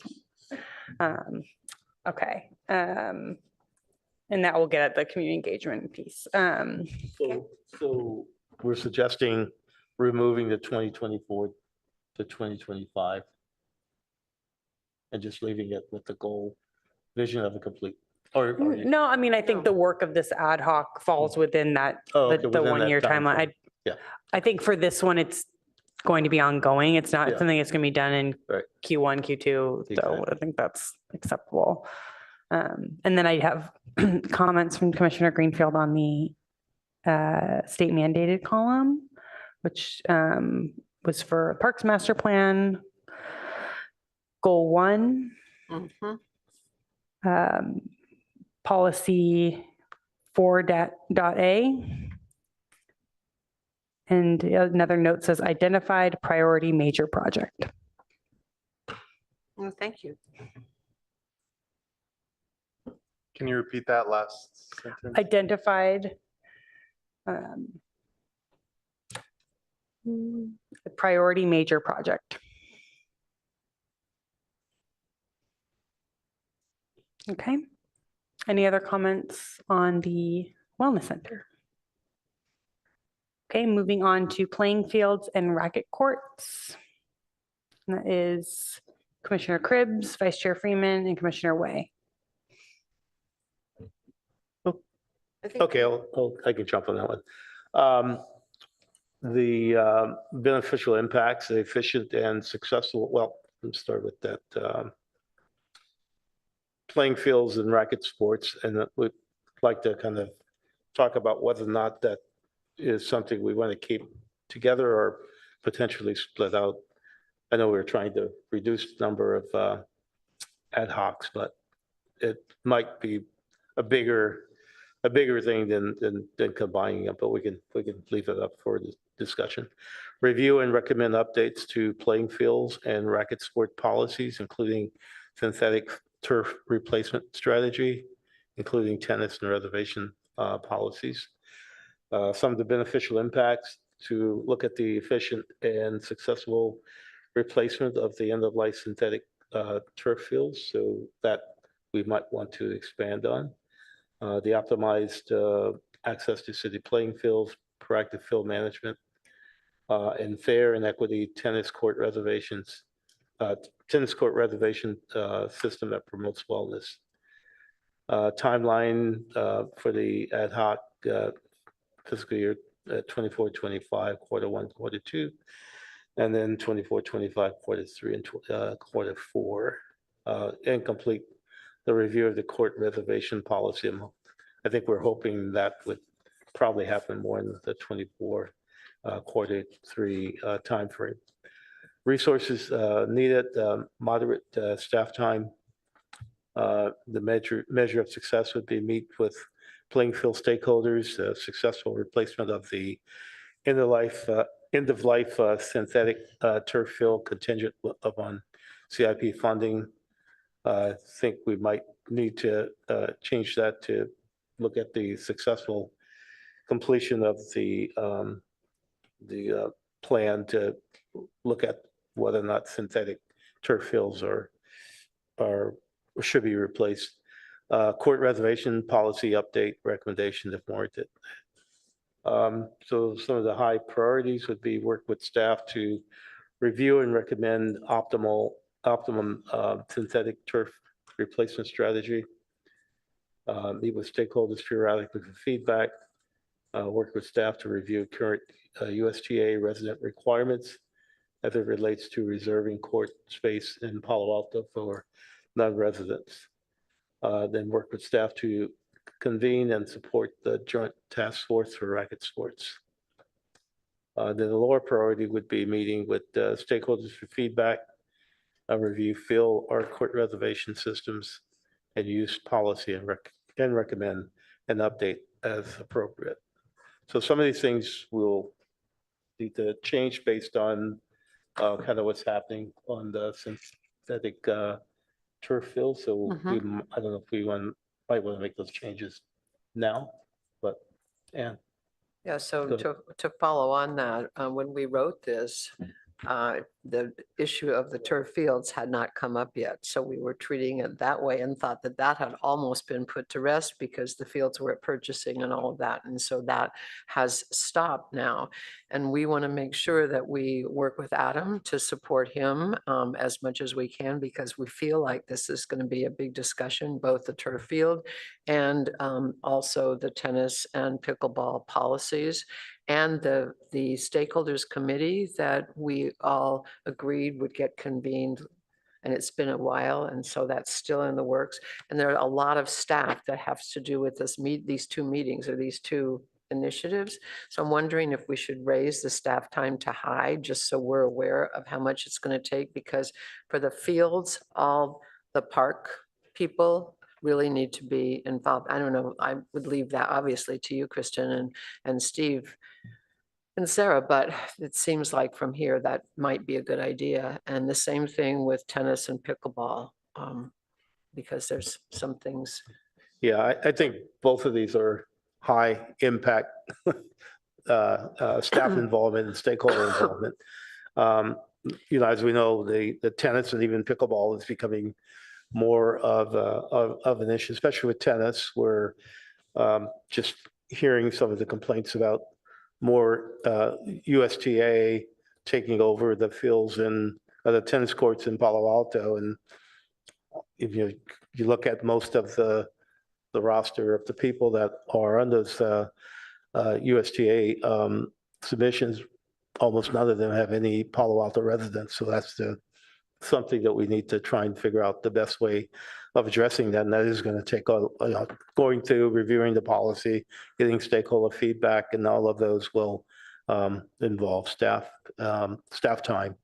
And both of these are big. So, whether or not we split it into two separate ad hocs or keep it the same, but the staff level of support is going to be the same, no matter which way we go, I guess. Yeah, so going back, we looked at the piece from the retreat, and it was playing fields as an ad hoc, and then it was racket court, just with us being a liaison. And so we wrote it and put it together thinking that we'll just hear what transpires and what Adam suggests and what you all suggest is the best thing to do, because he's going to have a lot to do. And Adam, by the way, needs really to be given a lot of kudos for his ability to negotiate between all the various groups in the field reservations and also in the racket sports. He's pretty amazing when you look at the press from other communities and the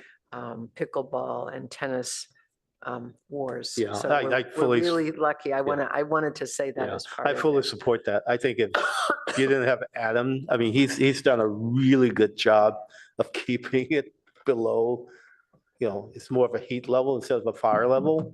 So he's done an excellent job in doing that. But it's one of those things that at some point in time is going to turn into a volcano, and he's doing a really good job of managing. And he has a good relationship with stakeholders on both sides. So that's really a good plus for the city. Thank you. I'll share that feedback with him. I'm sure he'll appreciate it. Thank you. Thank you. Because I think I was sort of pushing, keeping these as one ad hoc together, Yes. because there's one Adam and there's one policy. And so it's very easy right now to look at the box and like, let's just bump it up to high and we'll just make it. But it's still the same staff contact. And I think it's more about being realistic about that. And so if it's one staff contact, one policy, having things in the high priority column and maybe moving them to the lower priority to be realistic about what can be done with moderate staff time. Or if it's really mission critical, essential, has to be done, then discussing whether or not it needs to be moved up to high. I think we've been a little, so it's more about prioritization of the specific items. And I know, did you want to make edits to the actual context of the document with regards to the turf, or does this cover? No, I think it covers it for now. Okay. Yeah. Commissioner Oche. Thank you, Chair. I was just going to ask what the difference between the second high priority and the lower priority options are. Is there any difference? I think we sort of like what the different categorization No, it means. says meet with stakeholders periodically for feedback, and then the lower priority says meet with stakeholders for feedback. So I don't know if there's a difference. Oh, I'd look to the ad hoc. Huh? I'd look to the ad hoc to clarify what those, the different stakeholder outreach. Well, there are different stakeholders involved. That's where you've got one group being tennis. Well, it's actually three different groups, like you can say.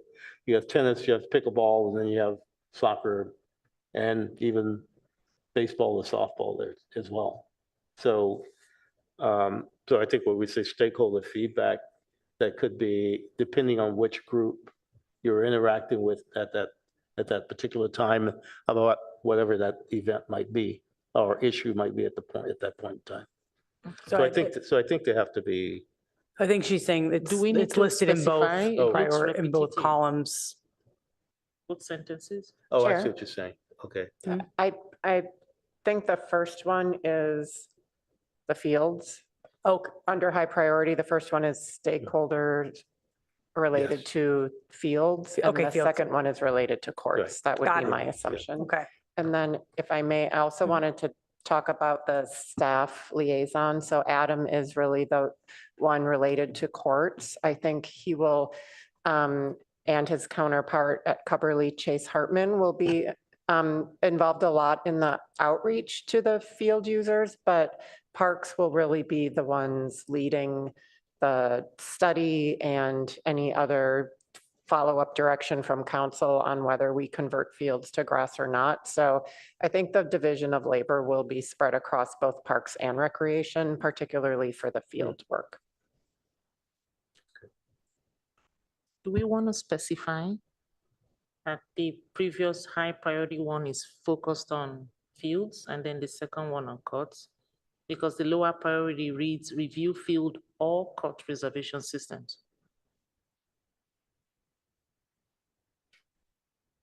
Yeah, I would look to the ad hoc on how you want to, what the intention was for the two stakeholder comments. Well, I don't think our intent was to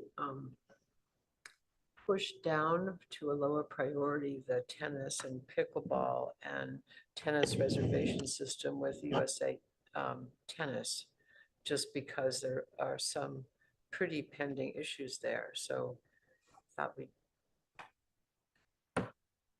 So I don't know. I feel like it's okay now. Okay.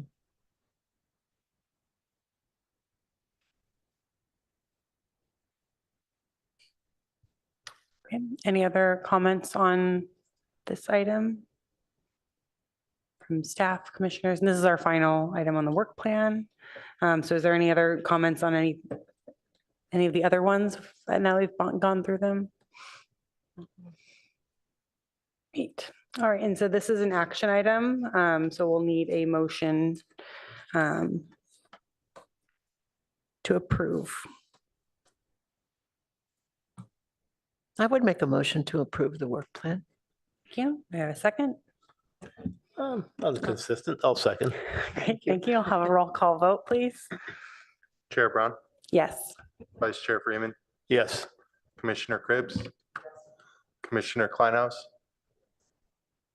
Can I ask a question? Sure. If it's not unanimous, does it go, like, if it's unanimous, does it go to consent? And if it's not, what happens? I believe the practice has always, in the past, has always been on consent, but I also don't think that it has ever not been unanimous, so I don't know. Right. I agree with Chair Brown. I would suggest that the commission work on it so that it can get to a point of unanimous. But if you think that's possible, since it is the full commission's work plan, ideally there would be agreement on the work plan for the year. I don't know how to resolve it then. I can't, I have, I'm good with almost everything. The 10.5 acres is a big issue for me and I cannot put that on consent. That needs to be discussed or not there.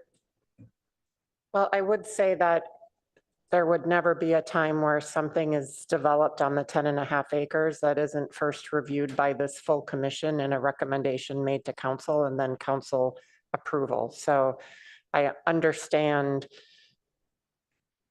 your viewpoint, but I also think just listing it there as a potential site is not necessarily, it's not making it the site for a future. I understand that, of Yeah. course, I know that. I still can't vote for that. So I guess I'll abstain. Is that enough to? I cannot, I know the site well enough. I've worked on it for years and years, and I cannot be comfortable with saying, yes, okay, consider it.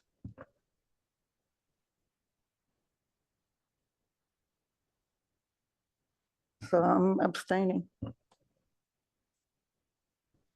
right, continue. Commissioner Oche, Yes, please. Commissioner Wei, Yes. Chair, that's 5 yes, 0 no, and 1 abstained. Thank you.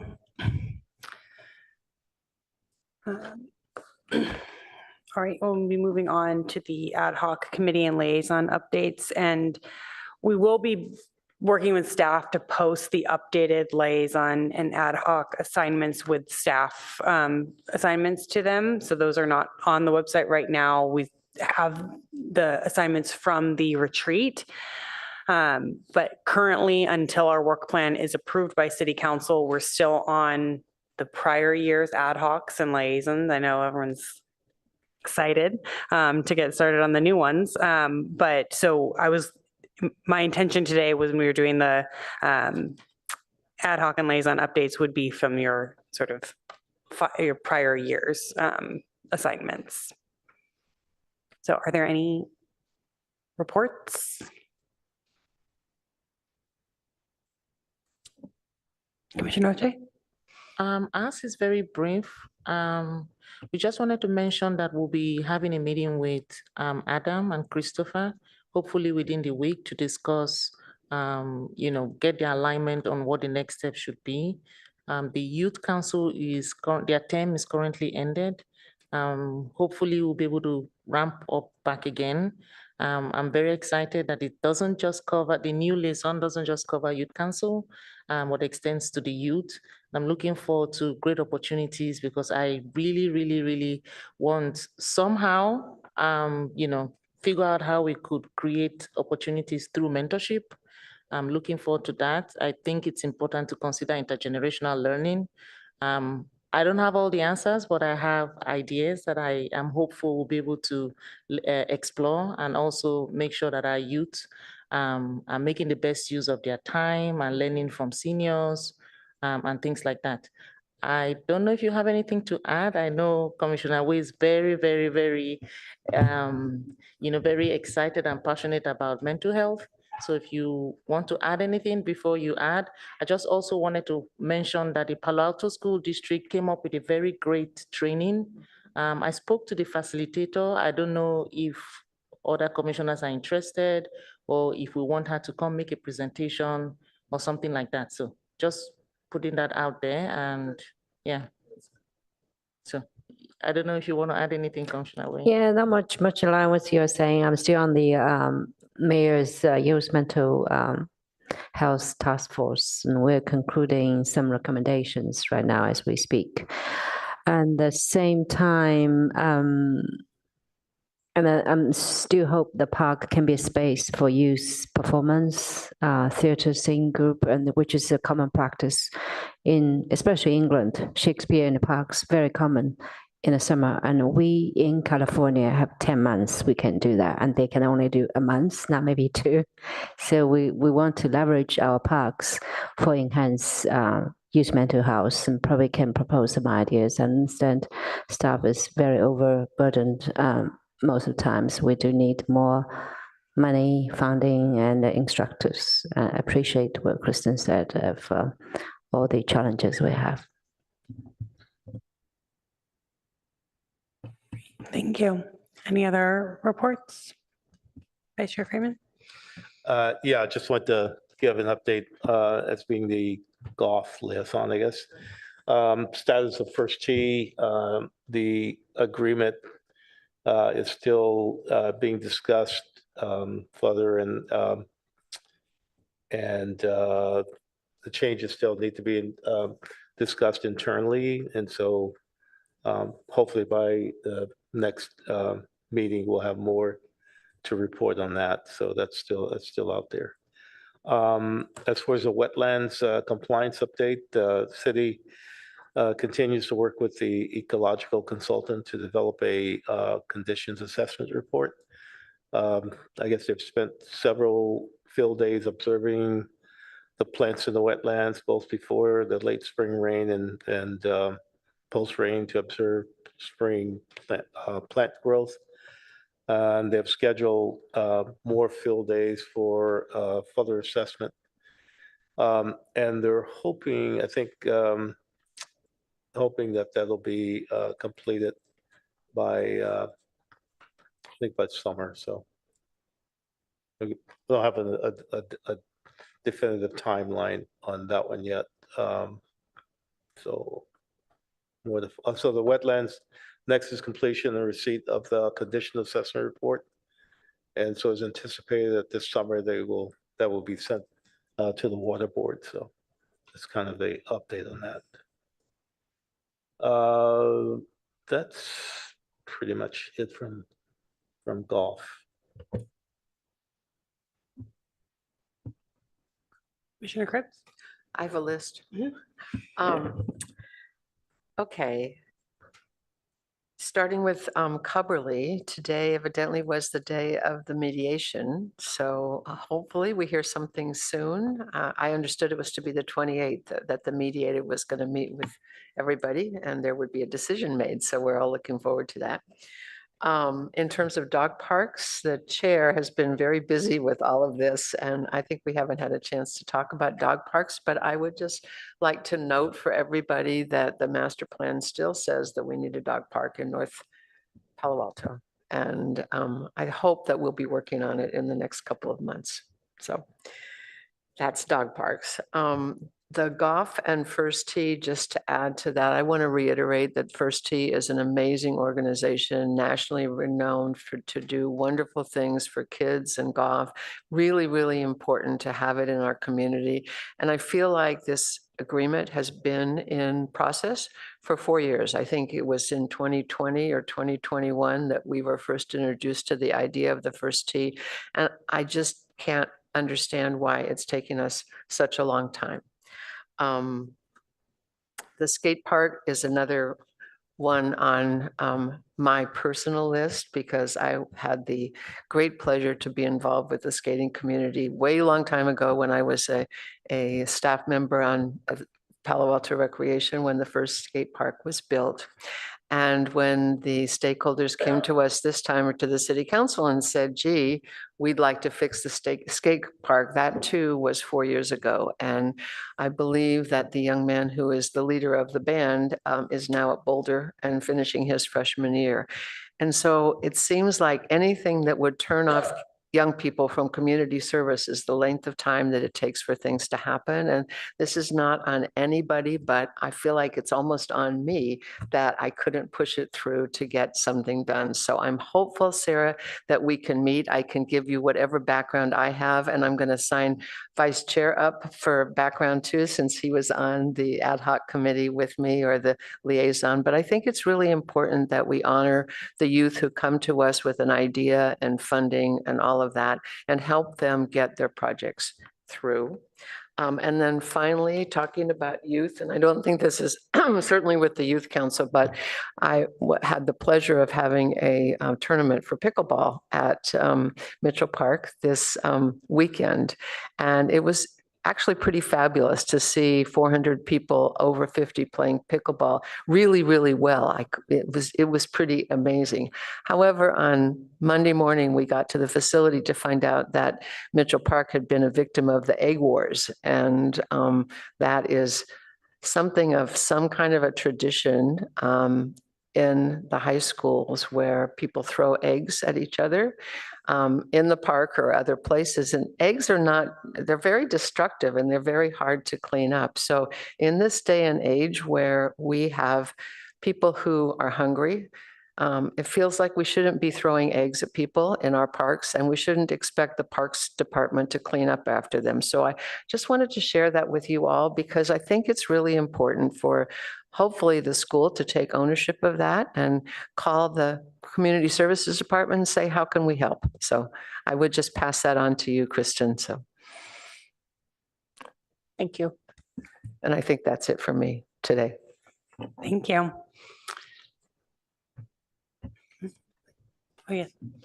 We'll do this first. All right, anything else on ad hoc committees and liaison? Commissioner Foothills Park. Mhm. Commissioner Greenfield and I met with staff at the park to look at some projects that are happening there. We expect these projects, discussion of that to come back to the commission at a later date, and we'll see then what happens. Thank you. Thank you. All right, moving on to commissioner board member questions, comments, announcements, and future agenda items. So for the future agenda items, I had on our list that there would be potentially a PIO in June for Tidegate was on the list. Is that still planned? Yes, yes, it is. Great. And then following up on Commissioner Kleinhouse's comments for Foothills, do you think July would be realistic for that project update, or is need more time for that? We don't need to decide that now. I mean, it's not going to be at the June meeting, I think. We'll look at that, at it. and we might have some other items coming. So maybe we can talk about that when we do our agenda planning. Okay, great. Okay, and then we had some suggestions for informational items for the commission. So we'll also talk about that at agenda planning. So thank you for those. Keep them coming. And then Councilmember Vinker, do you have any comments? Before that. I just wanted to add my welcome to all of yours to our new staff member. And yes, I'm thrilled, as you said, to see 3 smiling faces sitting there that will help the work of this commission and the city. And I'm excited to see these work plans go into action. So kudos to all. Thank you. Commissioner Kleinhouse? Sorry. There were speakers at the beginning of the meeting that asked to come and give a presentation about the artificial turf, but we also have ad hoc working on sport fields. So I don't know if we should accommodate them or not. I'm just bringing that as a question because they've been asking to come and provide a presentation. We can work with the ad hoc to see if that's something that they would recommend for the full commission, or if they want to do an initial outreach with them. Okay. Commissioner Wade, did you have your hand up? I was actually just want to thank Councilwoman Vicky Wiener for her comments. Commissioner Sorry, Wade. Chair. Thank you.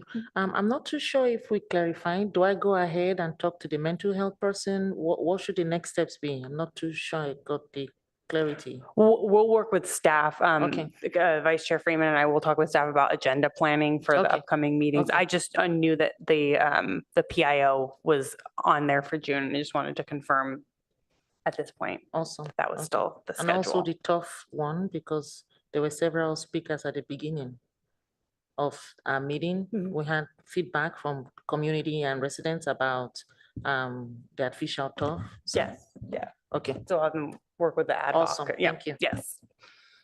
Okay, anything else? Wonderful. Thanks, everybody. Great work plan session, and we will adjourn this meeting. Thank you.